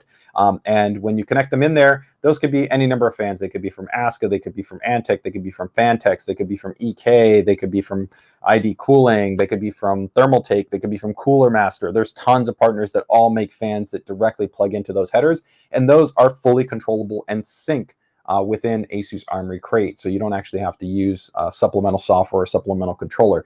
The main disadvantage, I would say, is that for some users that want more precise and advanced addressable lighting control, that's where the difference will fundamentally lie. So if like you want per LED control for every LED and you want to have like some really kind of complex lighting scheme that's broken out across multiple fans, that would be quite different. That will require specifically some form of closed ecosystem and a software and controller to work with that. So that would be, you know, with like Corsair IQ or Lian, these Unifans, or any number of other, you know, RGB lighting kind of ecosystems or setups.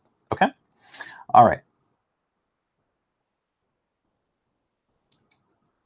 Is there any motherboard of Asus that you like most?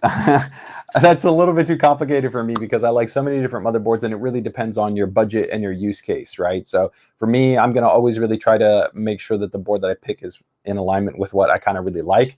You know, if I just kind of had to go off the cuff and just had to answer and I couldn't almost pick anything else, probably the Maximus or the Crosshair Hero in either category for me is always a really, really sweet spot board for me because it almost has like everything you could ask for. It's fantastic. We don't necessarily always have an extreme. We don't necessarily always have like a formula, which I'm also really, really love those boards. But the Hero is pretty much a consistent board that we offer every generation, and it's fantastic. It's really a benchmark of what Asus and ROG do. And I love the huge number of I/O, the advanced feature set, the robust overclocking controls, the improved audio design. So it's like really a board that speaks to me as an enthusiast. Plus, it's got the best overall water cooling implementation support as well. So, and you know, at least half of my builds I like generally are going to be water cooling centric.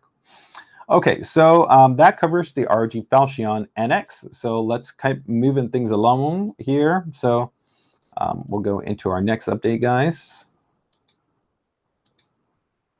And that is going to be the ROG Strix Scope NX. So the Scope, as I said, is going to be moving us up from that 65% to a little bit larger base keyboard. And we're going to have kind of essentially two versions of this keyboard. One is going to be essentially the Deluxe, and one will be not the Deluxe. And the main difference here is that essentially the Deluxe will come with included a wrist rest. So if you want kind of a nice wrist rest, which is matched to the keyboard, that's really the main benefit of going over the Deluxe. Here I'm showing you what the board looks like with no RGB lighting. It's got a really nice, clean, stylized aesthetic. And then here with the RGB lighting on, you'll see it's got a really cool kind of like RGB glow in the front portion of the keyboard. Looks really, really nice. And this pretty much just like the Falchion that I talked about almost has almost all the same exact features. So integrated onboard profiles, hardware level lighting control, which can be done directly from the keyboard. You can actually see on the top, in terms of the function keys, we also have kind of dedicated media keys that are on the top, right, which I think are beneficial. So we prioritize function keys over traditional functions, so like F1, F2, F3, F4. Instead, you would have like play, pause, stop, volume, but you can quick toggle those if you want. And of course, you can remap all of this within the Armoury Crate software if you wanted to, right? And this is going to be essentially our TKL-based version. So again, the main difference that you're going to have within this model is just that we now have an NX-based version. So we've had this model for a long time. It's already been available for some time, so it's not that it's a quote-unquote new design. It looks pretty much identical to the current Cherry MX version. It's just going to have the NX-based switches. So again, if you want our NX-based switches, you can go that route with the ROG STRIX Scope NX TKL. Okay. I'm a huge fan of this. It also has a detachable cable design, which I love, especially if you're going to travel or you want to be able to make your setup really clean, or you want to get custom cables. That's a nice thing. You can kind of swap it out and get like, something like this if you wanted to. You can see like right here, I've got like a cool USB-C custom cable right here. You could do something like that where you could get a custom cable and attach that to the keyboard if you want to have it kind of look and kind of feel a certain way, right? So let me also show you here the deluxe version of this keyboard. And I'll check a moment there if anybody's got any questions in the chat.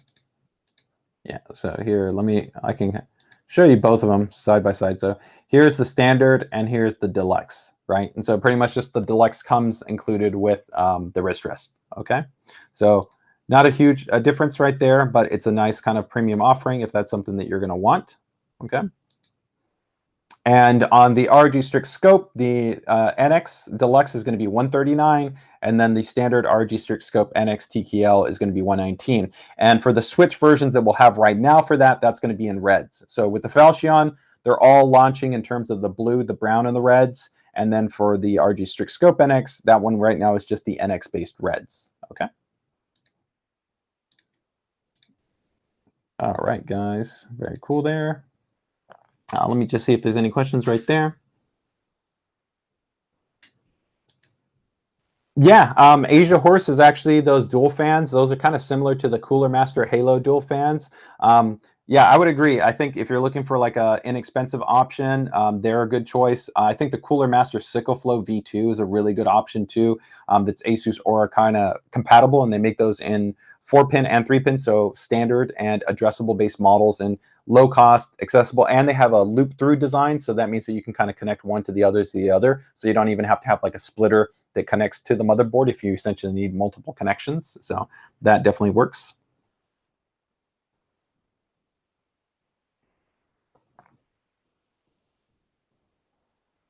Hey, Daniel. So in terms of the switches, right? So yeah, as we talked about, essentially again, if we go back here, right, sorry, let me go back over here. Where is this? Yeah. For this model, we will have essentially the STRIX Scope, a STRIX Scope that's launching is going to be already available in Cherry MX switches right now, but we will now be also offering an ROG NX based switch. So you can have both. It's up to you. If you want essentially Cherry MX, then you can get them in Cherry MX. But if you want to take advantage of the design benefits that we have with the ROG NX, then you can get that. But with the Falchion, which is this guy right here, the 65% version of this keyboard, same thing. This one you can get it in Cherry MX, which you can get them in like blues or you can get them in reds, right? But we are now going to be shipping this one in 3 different versions of the ROG NX switch, right? So you get it in the red, the blues, and the browns. In terms of us, switchable. These are not hot swappable base switches. They all come essentially locked in on the motherboard. We're definitely aware that some people are kind of looking, as you're starting to kind of see some keyboards on the market start to offer kind of a hot swap level of functionality. Definitely one of the areas that we're looking at in this regard, though, is going to be long-term reliability. Keep in mind that we really do want to try to ensure a high level quality, and what you will actually see is some varying level of kind of feedback in the community from kind of hot swap based designs, that some users sometimes will just do 2 or 3 swaps, and then maybe sometimes the hot swap functionality isn't working, and then you're stuck. You have a keyboard that doesn't work anymore, right? So, you know, in that regard, what we generally find is that it's really only a kind of very niche kind of set of users that really are going to spend the time to also invest quite a bit of money to go through maybe testing a lot of different switches, to go through kind of changing out switches. We generally find that historically, really what the community is looking for is a consistency and a quality in the switch, which is a lot of what we've done with the ROG RX and the NX switches, to kind of really hit home on where a lot of people wanted improvements in terms of the stability, in terms of like wobble reduction, right? Or wanted fluidity in terms of the switch's actuation, or want, you know, superior consistency as far as the feel across them, right? So those are areas that we've tried to look at. If you're talking about fast, yes, the ROG NX switches are very fast. Like I said, they would be very close to traditional reds, right, or silvers. And if you really want the fastest, then what you would want to look at would be the ROG RX, which are optical, right? With optical, it's going to be faster than what you would even have with a mechanical based, because of course it's not using a mechanical switch based mechanism. So our ROG RX optical switches are going to be the absolute best if you're talking about speed, is really what you care most about. These, I believe the NX switches are 70 million is what they're rated for. So compared to the traditional standard on the standard MX, I think that's standard 50. So you definitely have just equally a high level. And keep in mind that the tolerances, right, are very high here, right? So it's not just that we also have an outstanding lifespan, but you also have very, very good consistency in terms of the actual switches themselves. All right, guys. So let's go over to our next product here. So we went ahead and covered the ROG STRIX NX TKL. So we covered the ROG STRIX NX TKL Deluxe. We've got the ROG X570-E gaming covered, and we also covered the ROG FALCHION NX. So, and we covered the update on the PG32UQ. So I've got just a couple more products that are on the new side here, and then some promos for you guys. So let me get here next to a cool kind of more entry-level product that we've got for some gamers out there with the VG277Q1A. All right, guys. So this guy, I think, is going to be for those of you out there that might be fans of contrast, because this guy is going to be using a VA-based panel. So if some of you are kind of not or aware, you know, you have different types of panels that exist in monitors, and some panels can sometimes provide certain benefits more so than others. A great example is historically has been like a TN panel that you saw like with very fast monitors, would usually be really, really good for response, but not that great when it comes to like off-axis viewing angles, right? But if we're talking about specifically now, a large amount of the monitors that are coming are fast responsive IPS, and IPS can offer you good quality contrast, but generally if we compare that to VA does generally offer a broader and a higher level of contrast. So if that's something that you really like within your image, that might be something that you might appreciate. And so I think that's for us why we still offer quite a number of different types of panel options. So, you know, whether it's something like IPS or whether it's something like VA. So let's take a look right here. This is the TUF, like I said, TUF Gaming VG277Q L1A, excuse me, not L1A, Q1A. And this monitor is going to be coming in at $249 in terms of its overall price point. So give me 1 second right here to just kind of bring up the key items right here.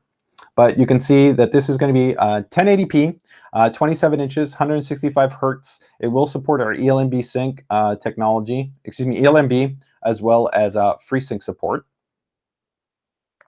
It will have a solid base design, can support VESA mounting, only tilt support, so it doesn't have a full range of ergonomic adjustment available to you on this display. You can see you've got multiple connections right there. So you've got DisplayPort 2 HDMI and then your 3.5mm connection right there. and then as you can see right there, your tilt. All right. And let me go ahead and just actually bring up the page for you guys right here, and we can take a little bit closer look at kind of the key specs for this guy. And again, this model will be coming in at, I believe, $249 is what I said. So give me one second. Yeah, $249 is going to be its price point. And same thing, its availability is going to be coming in a little bit as we move into kind of the very end of the month, beginning of, as we move into October. So 1920 by 1080, 165 hertz through OC, 144 hertz standard. You got the extreme low motion blur tech, right, which is essentially is going to be for motion clarity improvement. The shadow boost tech, right? And as I noted, this is a VA-based panel. So you do want to keep in mind there will be some differences as opposed to like an IPS. It does also have the display widget software, so you can control the OSD inside of the operating system. Has our shadow boost technology, so you can go ahead and help to improve essentially contrast or visibility in dark portions of, let's say, a game map or a different type of game environment. Our Game Plus modes and options right there, as well as our game visual presets, right, that you can go ahead and toggle through. And the display widget software really helps you to kind of take advantage of all of those options because you can easily toggle them, like I said, within the operating system.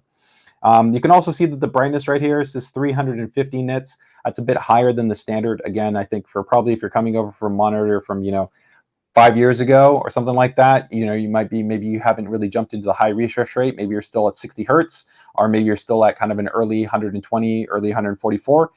You might have a nice bump up here when you're moving over to a little bit more brightness as well. So that's going to be an area. Is it going to be the fastest option? No, of course. And if you're looking for faster options, like I said, we've got 1 millisecond gray to gray. We have 0.5 millisecond gray to gray. We, of course, have monitors that go even up to higher refresh rates. And some of our promos even, we've got, our ultra high refresh rate monitors on some of our promo deals. If you're really looking for super fast in terms of a refresh rate, response, and overall motion clarity performance.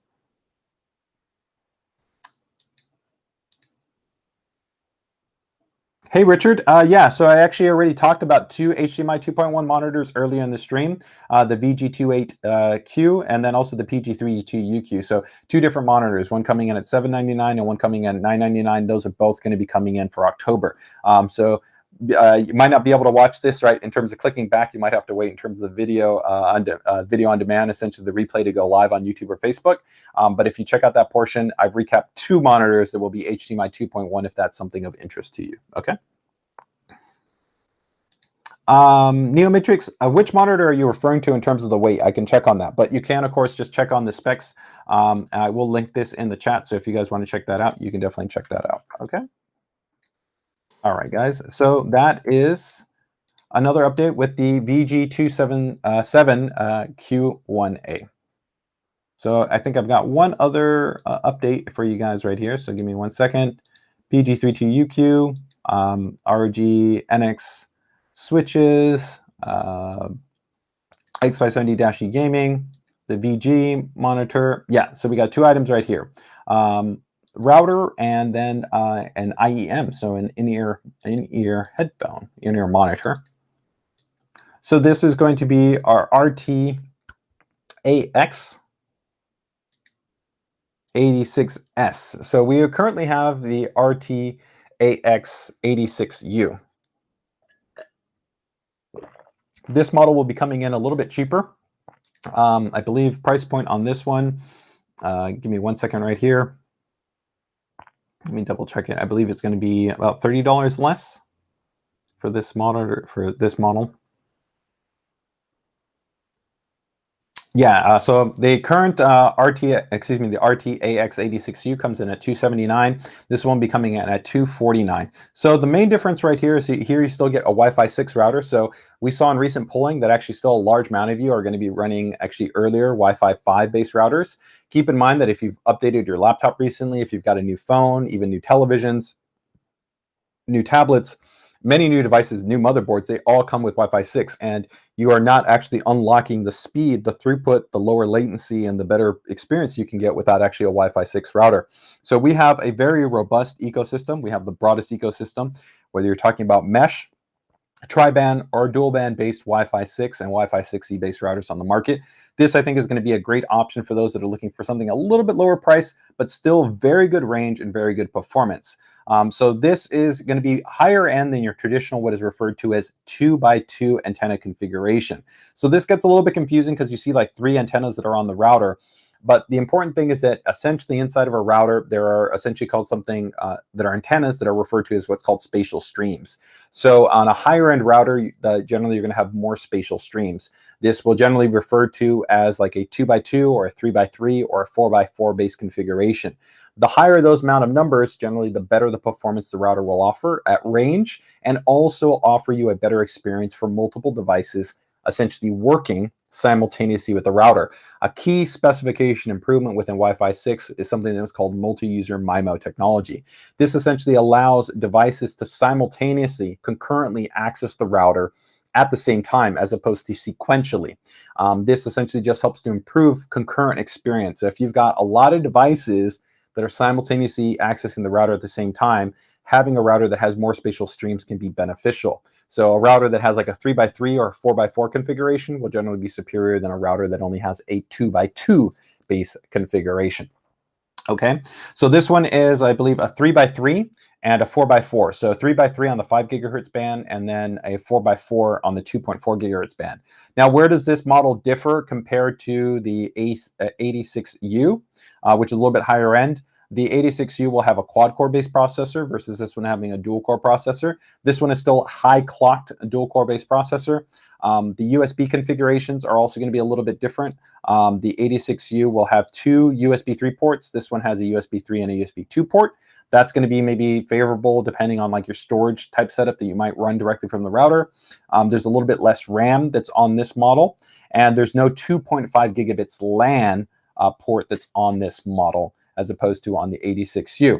But if we just talk about kind of the core experience of Wi-Fi 6, you're definitely going to get a great Wi-Fi 6 experience from this router that is baked in. So it's going to be great in that regard. And it does have tons of other kind of features and functions on here. So this does have a dedicated game port. So that's really great. That I love the dedicated game port, because one of the cool things that you have here with that type of option is that you don't have to kind of go through any type of management options if you want to prioritize a device. So let's say you had like a console or like a television or something, or a computer. You literally just run the cable to that dedicated game port and it will get automatically prioritized. Now, this model does support something right there that you see. It's called Adaptive QoS. That is an advanced feature that we offer within the router that's really cool. You can go into an app or the web interface and you can essentially prioritize like web streaming, or you could prioritize multimedia streaming. So like if you're watching a lot of video on demand services like Netflix, Hulu, YouTube, things like that, or if you're gaming, you can prioritize those services, and you can do that dynamically. Just open up the phone, click which item you want to prioritize, and that will become the primary thing that the router is processing across all the devices in the network. So you get a lot of kind of flexibility in that regard. So that's a really cool feature that you have available to you. This model will also support what we call our AI mesh technology. So the AI mesh technology essentially just means that you have the ability to pair multiple of these units together. So let's say you get this deployed in your house, and then maybe in the last like 20% of your home, you wish there was a little bit more coverage. Well, the great thing is now you could actually take a second unit and you could actually pair it with that to be able to create a mesh network. So this is an exclusive technology with Asus that pretty much, I think right now, maybe we have over 20 models that are compatible in the AX lineup, that you could take any number of AX models, put it with another AX model, and create your own mesh network. So if you even need more coverage, you have that available to you, that the router supports it. This is a pretty cool feature that we call AI protection. So it's kind of complicated for a lot of people to understand what this really is. But the cool thing about AI protection is that it essentially has real-time monitoring for websites. So whether it's somebody on a phone, whether it's somebody on a tablet, whether it's somebody on a desktop computer, there's no software. Essentially, the moment that they click on a link, the router, what it's doing is it's monitoring the connections to potential servers. And we've worked with Trend Micro to essentially have a full real-time, consistently updated database of known malicious servers. So if you've ever kind of got an email that sometimes seems a little bit fishy, you click on it and it could go somewhere, you could potentially get some type of infection or be connected to like a bot type of network, and a lot of different types of scenarios. It would automatically be blocked. Essentially, it won't allow that because it's been flagged as a malicious server. The great thing about this is that you don't have to do anything. You just have to turn the function on. It's no cost to you. It comes included. The license subscription is built into the router and will work all devices that are network-centrically connected. So it's a really, really advanced feature, and it's really awesome that you have it built into the unit. Here you can see our Asus router app. It's got tons of different options for configuring and managing and monitoring things. These routers also support Amazon Alexa support, so you can do a lot of cool things like turning off the wireless network, rebooting the router, setting up special prioritized modes. All that stuff is baked in. So if you're looking to step up to Wi-Fi 6, you definitely might want to check out this model. So it's, I think, again, it's going to be coming out shortly right here. And if you guys want to find out a little bit more on kind of Wi-Fi 6, 2.5 gigabit networking, we also have a stream on YouTube and on Facebook that I did that talks about kind of upgrading to Wi-Fi 6 or 2.5 gigabits LAN and some of the models that we have and some of the things you might want to keep in mind. Hey, Neometrics, does it support 10 gigabit? So no, this model does not, of course, because it's a much lower price model, but we do actually have a model that does support 10 gigabit LAN. So if you do want one, let me see if I can bring it up for you right here.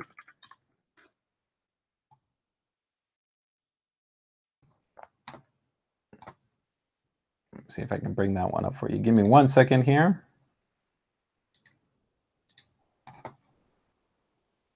And I'll see if I can get it up for you here. So yeah, here it is right here. So yeah, if you're really kind of looking and you want to kind of go high end, then this is the model that you would want to consider. This model right here, this is our 12 stream Wi-Fi 6 based model, and this model does support 10 gigabit connectivity. So this unit is a very, very high performance based router. You can also see it's got a much more advanced switch based in here. So there's a lot of different options here. You can see 10 gig base connectivity along with 10G SFP plus. So very, very robust unit right there. And we also do have 10G add-in cards. So a lot of different options. So again, we offer a very comprehensive ecosystem for users if they're really kind of looking to take it to the next level when it comes to their networking setup and configuration. Okay. Yes, so I did talk about that. Does it have a console port? Technically, every port can already work for a console, but we have a dedicated gaming port. And so that gaming port works really well for a console. So if you just want to wire that straight. But again, all the routers that we have pretty much under our ROG lineup have options enabled that you can just do a gaming mode prioritization, which would prioritize the packets, because the routers do something called DPI, Deep Packet Inspection Analysis. And that essentially can evaluate the packets that are coming through the network and figure out, hey, what are they doing, and help to prioritize them over, let's say, other types of packets so that you get better performance. With gaming, some people actually get confused. It's not really about bandwidth. You don't need a lot of bandwidth for gaming. Watching video takes a lot more bandwidth than gaming, but gaming is very latency sensitive. So you really want to make sure that it's about input and latency and performance. So in that regard, if you have a lot of concurrent things that are happening on the network, what you want to make sure is that gaming is prioritized above other things so you get the best performance, especially when you're talking about kind of online-based games. Okay. Yeah, definitely. That would be pretty crazy if you wanted to set up an AI mesh network with AX11000 unit. For some people that are setting up AI mesh networks, one thing to keep in mind too is that we offer a lot of flexibility in how you can set up your networks. We have support for what's called a wired backhaul. So if you've got in your home wired based cables, that's the ideal way that you can do a backhaul. So you would literally run a cable from one router to another router, and this would maintain all your bands being free. But in a traditional mesh network, because people don't want to run a cable, the routers will use one of the bands to connect the routers together to be able to create that mesh network, and then leave you the other band available for connecting your wireless devices. In this regard, a tri-band router is the best type of router to use for a mesh network, because you would then still be left with two bands for general wireless connectivity, and then you would have one very high-speed band that would connect the two routers together. And then a dual band router could still be quite good, but a dual band router would essentially have one only one band to serve all your devices, because the other band would then be used to connect the two routers together. Okay. All right, guys. So let me go ahead and go from there. Hey, there's you can. Somebody's asking here, as far as the PG32UQ to enable HDMI 2.1, you cannot enable HDMI 2.1 through a firmware update. That is because it actually physically requires a different scaler, a different essentially set of electronics within the monitor. So when a product is labeled as HDMI 2.0, that is the maximum specification support that can be supported. Keep in mind, though, that doesn't mean that you can't use an HDMI 2.0 monitor on an HDMI 2.1 product. They are interoperable and backwards compatible. And as I talked about earlier in the stream, in most scenarios, 2.1 is not really required because most consoles cannot render the game actually at 4K with the high refresh rate. If you actually take a look at many titles that do give you high refresh rate, they are limiting that high refresh rate to a lower resolution like 1080p. So it's like 1080p at 120 frames, which is actually achievable through the HDMI standard at 2.0. And in that regard, there's actually tons of monitors that we have available that meet that criteria. So what I would actually say is that you would want to evaluate whether the specific game that you're running is actually running at 4K and high refresh rate, requiring you to have the HDMI 2.1 specification. Because if not, you could actually use quite a number of different monitors. Okay. So hopefully that answers your question there. So let me go ahead and go here. So the last item that I wanted to touch on here, guys, is going to be one more new product update, and then we're just going to quickly touch on some promos, guys. We've got a lot of different promos. So this is going to be part of our Moonlight White series of products that we recently launched. And this is going to be the ROG CETRA Core 2. So for those of you kind of aren't aware, when we talk about the core versus like a non-core product, core generally is going to mean a wired connection, as opposed to like something like wired or sometimes a digital connection, which would be like USB-C or something like that. So here you can see the ROG CETRA Core 2 Moonlight White. So this is using 3.5 millimeter connection. So of course you could use this in something like, you know, a Nintendo Switch. You could use it on a phone. You could use it on a laptop, desktop, essentially anything that has an analog-based headphone jack that's on there. These are actually using brand new LSR drivers. So LSR is a really interesting technology. It's liquid silicone rubber. We'll talk about this more maybe in a later live stream where we specifically talk about actually maybe the CETRA 2, which is a brand new IEM head from us. But traditionally, when you talk about the composition of actually a driver and the actual material that actually is utilized and the bonding mechanisms, or essentially the bonding materials that are utilized, it's actually quite difficult because when you're actually putting the material around the driver, there can be glue and there can be inconsistencies, and they can cause variance in terms of the actual performance of the driver, especially from like one headphone to the next headphone to the next headphone. Going to the liquid silicone rubber actually allows for a fully molded based design, which can actually also be constructed in a way that complements the housing and the driver, which actually gives better tonality, better phase production, a lot of really cool design elements. It's actually a really, really exciting technology that is really, really well suited to small drivers that can be optimal for, let's say, like something like an in-ear headphone or even like laptop speakers or things like that. In the end, one of the most key byproducts that you'll get with a liquid silicone driver is also going to be that they generally have better amplitude. So they actually are going to be more impactful. So they will sound punchier and more vibrant and louder, but generally also with less distortion. So if you like to listen to your music with a bit of punch and at higher volume levels, you're generally going to get this out of that. So that is going to be pretty cool there. You can see with the nice right angle based connection, which is nice, of course, for a gaming based setup, or especially if you're kind of putting it into a pocket and you don't want it kind of just sticking out, it has that right angle based connection right there. The housing and the material is quite nice. So that's an aluminum housing. So it's got a premium composition that also helps to add to the improvement in terms of the tonality and the quality of the IEM. Nice, lot of options right there in terms of the actual material and composition, very lightweight. You can see here it comes with a nice little carrying case and all the different actually adjustment options to be able to kind of get fit really nice and comfortable for you right here. And that is going to be part of the entire lineup that we have. So for the Moonlight White, we've got a keyboard, we've got a mouse, we've got a headset, we have these in-ear monitors. We even have some other products across the White ecosystem, like in our laptops, phones, coolers, power supplies, graphics cards, motherboards. You know, we have a really extensive kind of white ecosystem. So this one is going to be, again, coming out very shortly here, and price point for this guy is going to be $59. So definitely not that expensive when you talk about a nice quality set of in-ear monitors. Okay, so let me go ahead and just show you guys right here.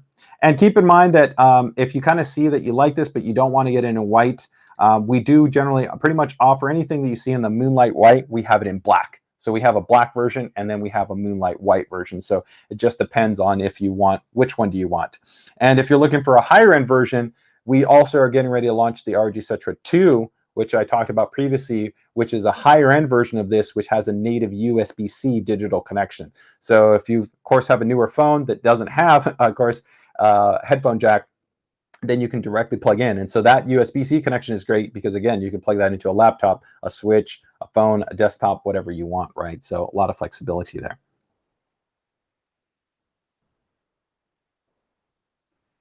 And here, this just kind of recaps a lot of what I talked about right there. Here you can see the nice Moonlight white ecosystem of different items that we offer. And here you can see all the different ROG CETRA products that we talked about, okay?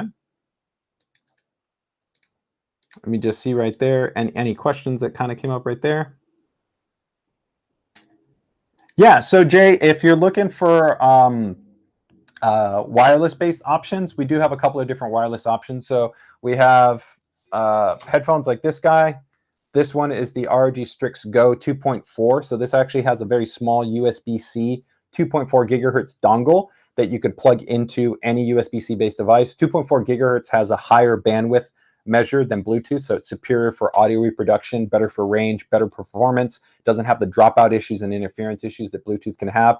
But we also just launched a new version of these headphones, the ROG Strix Go BT. So they're not in-ear headphones, but they are over the head like these, but they do use the latest generation Bluetooth adaptive codec, which is a very, very impressive codec, which actually can adaptively adjust its actually bit depth to be responsive to the environment, and that essentially allows it to maintain better connectivity, better performance, and actually can increase performance to where it actually can support better audio quality as well. And that model would be great if you want Bluetooth. Plus, that model does have noise canceling microphone, and it also has environmental noise canceling as well for the headset, which is pretty cool too. So that is the ROG Strix Go BT.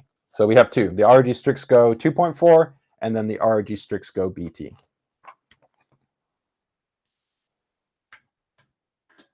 Okay, guys, so that rounds out there the new items that I wanted to touch on. So I'm just going to lastly go through a couple of just promos for you guys in terms of key promotions that we've got going on. If anybody has any questions on anything, feel free and ask. No problem covering those questions as they kind of come up there. Okay, guys, so let me go ahead and just get to my promo list here because there's quite a number of different promos here. So let's go to our first promo. And I'm just going to go ahead and, yeah, let me just open up a share here. There we go.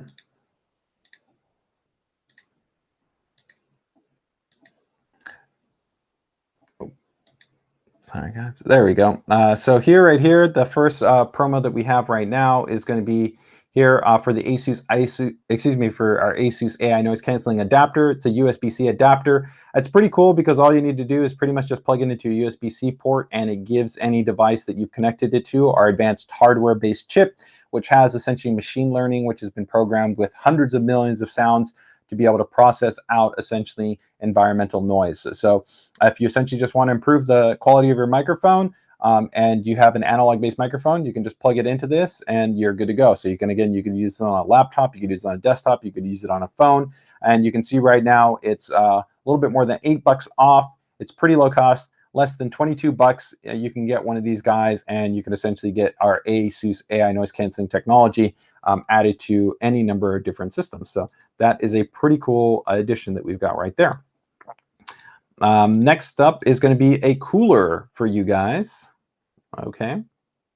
And that is going to be here with the Ryujin. So give me 1 second here. We will get this guy loaded in here.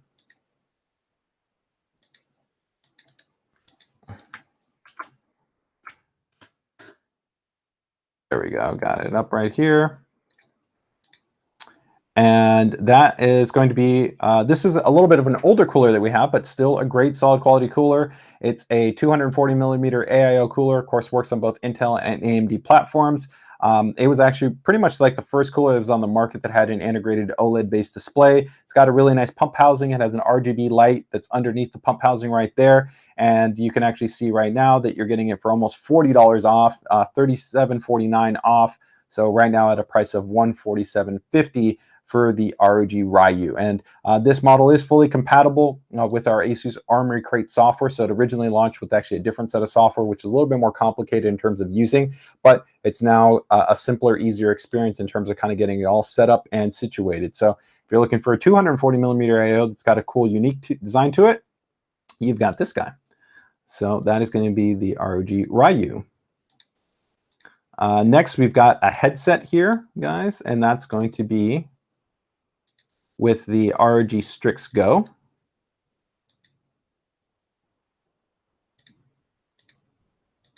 All right, so here, this is the ROG Strix Go, and this is going to be a wired headset. You can see right here, this one's a pretty big price savings, guys. You can see it's normally priced at $100, so $99.99, and right now it's $61.92, so you're saving almost 40 bucks, $38 on this headset right here.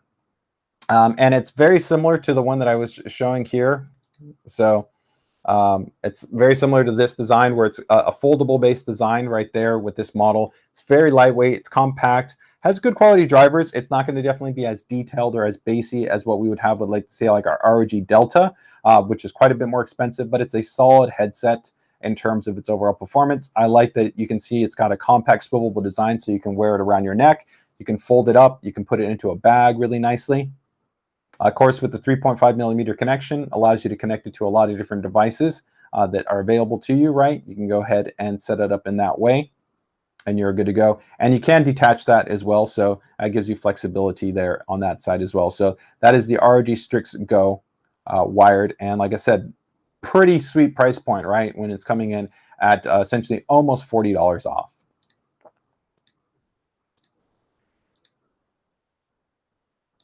Now, continuing in that theme right there, there's actually the ROG Strix Go wired core. So actually, let me just make an adjustment there. There we go. And this one is the little bit more basic version. And you can see that here, it would make sense to almost go with the standard Go as opposed to the core, right? Because you can see here $64.66, but this is still at a lower price point. So depending on how long the promo runs, you're still saving $15 off on this model. But definitely, you know, if you have the chance, I would definitely go with the ROG Strix Go because the Go is the higher end model. And you can see right here that, of course, that model is priced at a lower price point than the ROG Strix Go Core, okay? So next here, we got the ROG Strix Go 2.4 gigahertz, and this is the one that I was showing you right here. So this is the 2.4 gigahertz. This one is the one that utilizes the 2.4 gigahertz USB-C wireless adapter. It has on-ear cup controls right here. It has a detachable microphone to it. This one can support both wired and 2.4 gigahertz operation. So you can connect it via cable if you've got like a DAC or an amp to get even a little bit better audio quality. Or of course you can utilize the 2.4 gigahertz connection. You can adjust the volume directly on the ear cup. You can also go ahead and cut off the mic on the ear cup. And like I said, nice swivel-based design. See right there, you can wear it like that. Or you can go ahead and put it on your earphones. I'll give you guys a little bit of a look. All right. And this one has also been price reduced, I think about like 25 bucks. So that's a pretty good savings, guys. 25 bucks off, yeah. So you can see normally priced at 200, so $199.99, and that one's now currently $25 off essentially at $175. So that's the ROG Strix Go 2.4 gigahertz. And here you can see there's that wireless adapter that I was talking about. Actually, sorry guys, that one did not show up there in that stream. So it was still on the wrong page. Let me go ahead and adjust that for you. There we go. So here you can see that's that USB-C adapter, right? Detachable microphone, just add the USB-C adapter and you're good to go. Works really nicely there. You can see like with the switch, with the phone, with the laptop, with the desktop. And when you also do connect it to a laptop, this does have fully access to the Asus Armoury Crate software. So the Armoury Crate software does give you a lot of management options. So you can enable things like virtual surround. You can have multiple audio profiles and presets. You have a multi-band EQ that you can also customize. So a lot of nice options with this model. Hey, Bluegate. Yeah, so we do actually have, as far as a whole switch, no, there's not any routers that we have with like a full 2.5 gigabit switch, but we do have models like the RTX 86U that I talked a little bit earlier about that has a 2.5 gigabit LAN port that's on the actual router. It's generally not going to be cost sensible right now to try to implement a full 2.5 gigabit switch into a router. You would start to get very, very expensive, although of course we do have very expensive routers like the AXE 11000, but just from a complexity and design point in terms of the SoC to a PCIe switch and to some other elements to design and develop that, it's a lot of work, but it is something that we are definitely evaluating as we move forward to faster connectivity like 2.5, 5 gigabit, and 10 gigabit networking. But we do already have routers that do have 2.5 gigabits LAN ports that are built onto the router. So if you've got a 2.5 gigabit motherboard or a setup that you want to be able to leverage, that you do have that option available to you. Okay. All right, so that is going to be the ROG Strix Go 2.4. Now next, we've got a couple of different mice that are going to be on promo here. So let me go ahead and pull up some of these mice guys for you. So the first one is going to be the ROG Chakram Core. This is definitely a nice mouse. It's $10 off right now. It's got a very nice, clean and compact design in terms of the kind of the body, right? But it's got a nice extended lip, which works well if you especially have larger hands. This is an NVIDIA Reflex certified mouse, 16,000 DPI, 40G acceleration, 400 IPS, high-grade optical sensor. You can see right here, it's got this cool, essentially, joystick on the side that you can customize and toggle. You can disable it, but it gives you flexibility. You can map for different levels of functionality. Does fully support the Asus Aura Sync lighting. And you can also see right here that you have full access to be able to disassemble it and be able to change out the switches.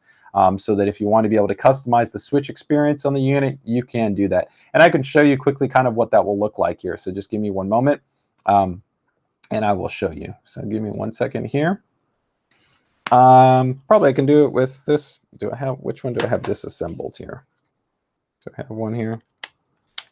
This one's not disassembled. Oh, okay, I got the ROG Strix Impact 2, and this will pretty much be the same on all of them. It's pretty much going to be a similar experience.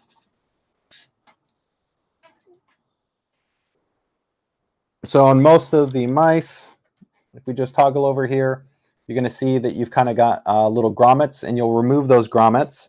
So let me see if I can show you here. Here's the Gladius that still has the rubber grommets, and here on the Impact 2, I've already removed them. Once you remove those grommets, there's usually a screw. So actually, I can show you right there. So you'll see there's like a grommet and a screw. You just remove those guys. And once you do that, you can usually pull off the shell like that, and then you'll have access to the switches. So right here, you can see the micro switches. So right there, I can pull that out. And let's say I want to go to something like this. I can just pop in that switch. And that's it. I've changed out my micro switches. It's a very, very simple process, and you're good to go. Okay. And you can change out switches to a lot of different switches. I've probably tried about maybe 20 different types of micro switches. You know, different switches, just like your kind of a mechanical keyboard, they have different types of feel to them as far as the overall experience. It just kind of comes down to what your preference is as far as kind of their audible footprint, you know, their actuation, and just kind of some other elements. But it's really cool because normally to do that, you would have to use a soldering iron, on a traditional mouse. We're the only manufacturer across the board that offers this push fit socket design. So it's a great way to be able to maximize the lifespan and customize your mouse. So that is the Chakram core, and the Chakram core, it's cool because you don't even have to use, like, you don't have to disassemble it. The lid, this is the Chakram, which is the non-core version, the higher end model. But if we take a look at it, right, the cool thing is literally it's magnetic. So I literally just pull off this shell like that, and then this portion right here, the front part, if I remember right, yeah, it just lifts up. And you can see now the area is exposed and the switch is right there. So this one doesn't even require any tools. So it's even more advanced. That's the Chakram. Actually, in here I can show you guys just kind of size-wise what the Chakram looks like if you guys want to see there. I mean, you saw in the picture. But really works really, really well if you want to go with a palm.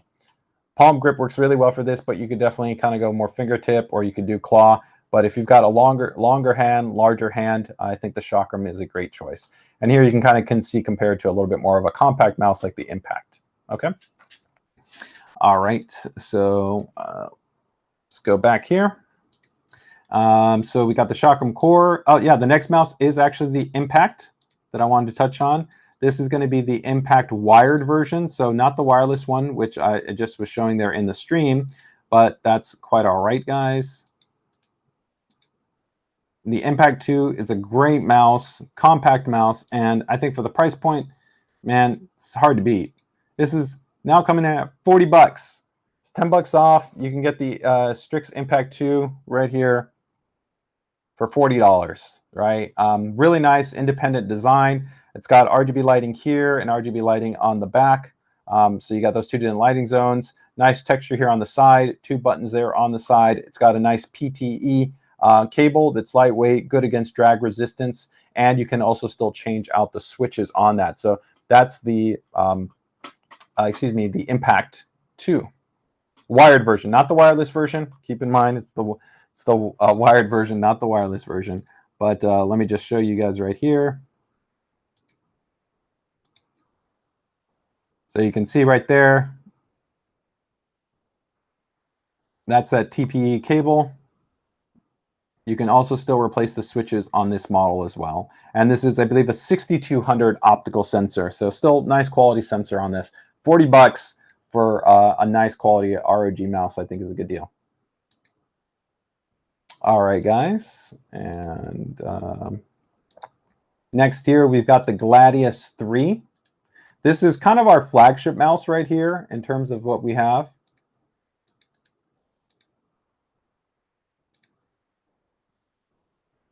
And this is going to be for the wired model. So here you've got the Gladius 3. It's coming in at $79.99, so $10 off. And the big upgrade that you're going to get here is going to be that this is 26,000 DPI through a specially tuned optical sensor, 400 IPS, 50G acceleration. This one also carries a hat trick in terms of that it's using a specialized honeycomb body design, but then not something that you see. And then it also has the push fit 2 socket design, and it has specialized profiling options that are built into this model as well for a quick fire technology support, which is pretty cool. But it does feature the ROG micro switch and our ROG paracord cable, which is an ultra light cable design. There's also something pretty cool here, which is called the ROG pivoted button mechanism.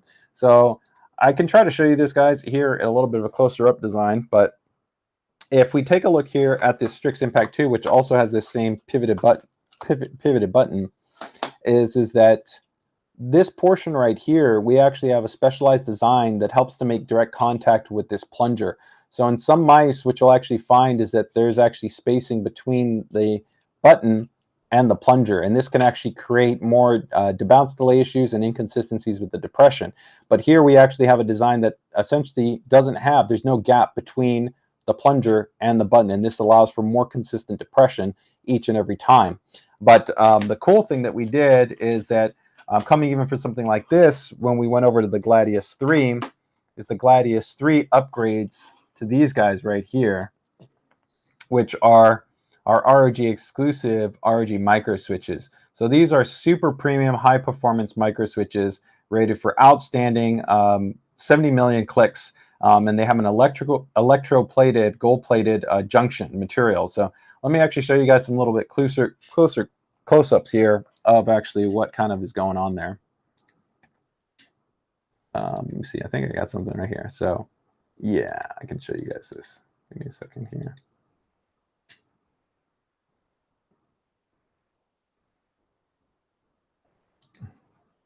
And so this is the ROG micro switch itself, right? And you can see it installed. And now what we're actually going to show you is I disassembled one, and I will show you actually kind of the two key elements here of what kind of makes things a little bit more unique here. So let's load this up here.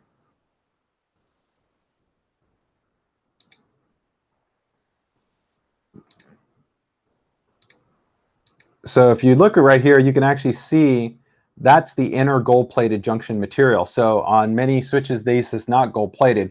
And the reason why that's important is this is actually resistance against oxidation. So it actually is going to be more durable in terms of the long term. So that's the internal material itself. And the reason why you want to have something like that is because as you are pressing the actual switch itself, you're going to get better performance over time with something like this, where it's going to hold up essentially better over time. It's going to be more reliable. And so if you've never seen the way actual mouse switch works, is here I can show you a little bit kind of a close-up in terms of how this mouse switch works.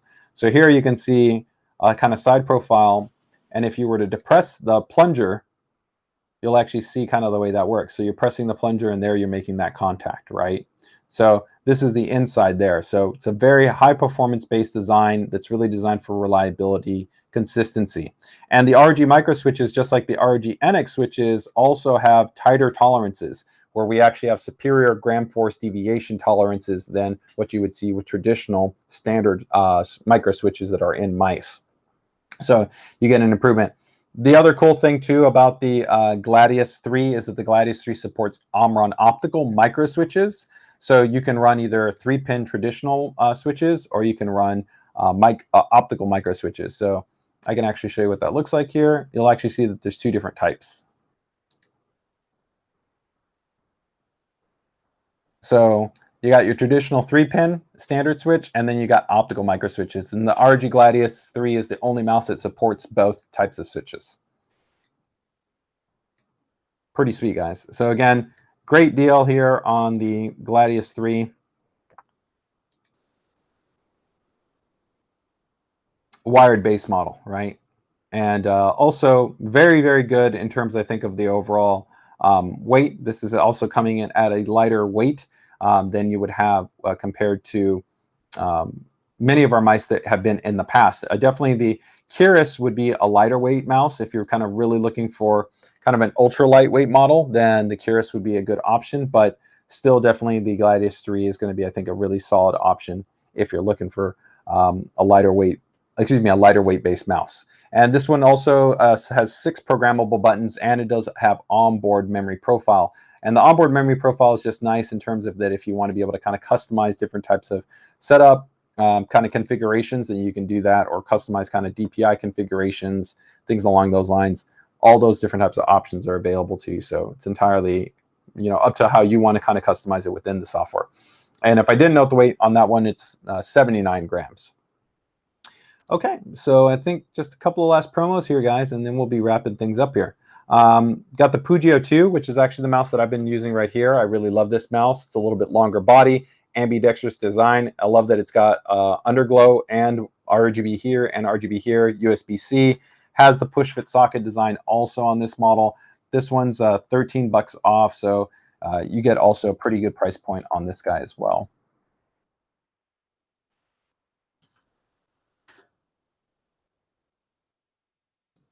If I can bring this guy up for you here. Cool.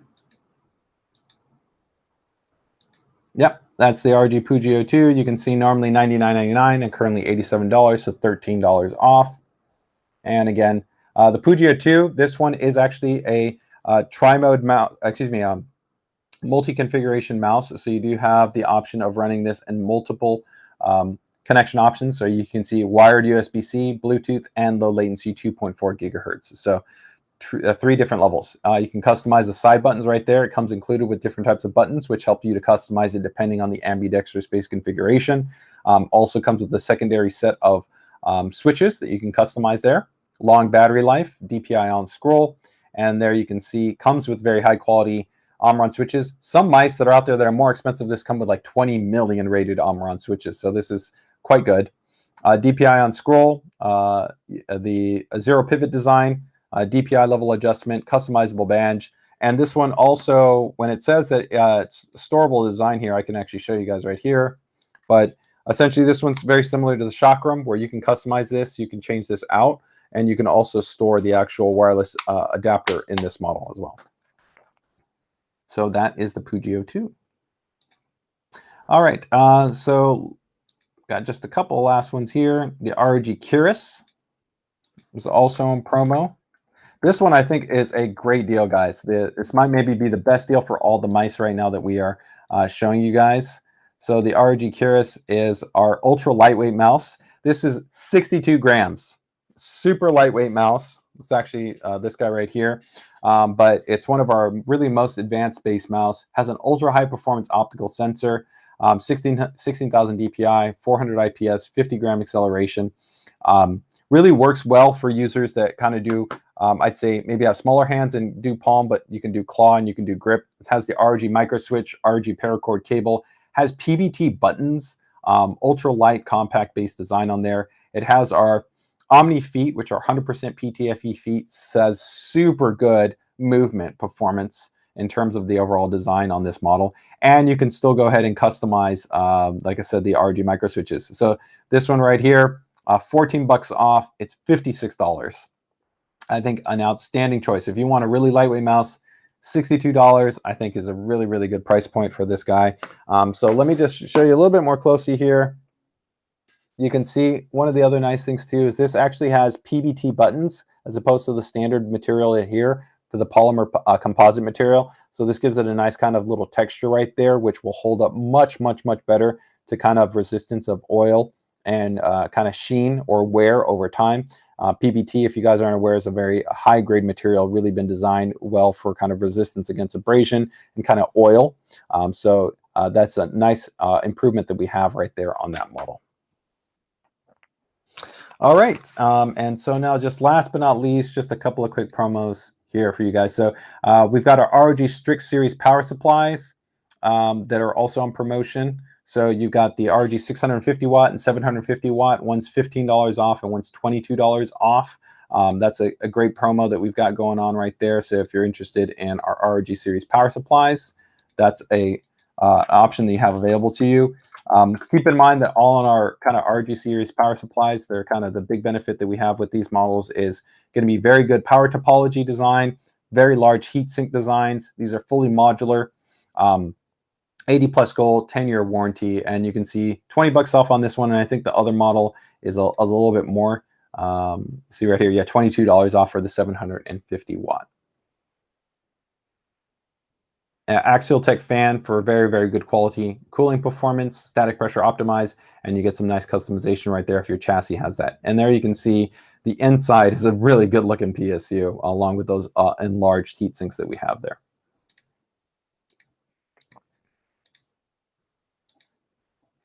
And from there, we also have our ROG Z11, which is going to be a compact chassis. Excuse me, a more compact chassis than, let's say, a larger chassis like our GX601, so the Helios or the GT501. This is designed for mini ITX or mini DTX chassis, but this guy is coming in at a huge price drop right now. Sorry, coming in at $199, so essentially $81 off from its $280 price point. So the ROG Z11 right here. If you're looking for a really cool and interesting chassis, you can see it's got 5 USB ports on there, 2 Type A, then another 2 Type A, and then USB-C. This can be run in both a vertical orientation, or you can run it in a horizontal configuration.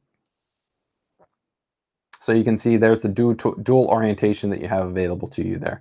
And there is custom distro plates if you want to do custom water cooling in it. You can fit different types of fan configurations in it. You can fit a 240 millimeter AIO in there. You can fit our larger series graphics cards in there as well. So you can run larger, 20 series and 30 series cards, although it hasn't officially been validated for our RTX 30 series Strix series cards. We have some people install those in there. But generally, you would want to use usually kind of our more mid-range series. So that would be like our Dual or a KO series. Although we do have users, like I said, that have used both the TUF Gaming series and the ROG STRIX series cards in this Z11.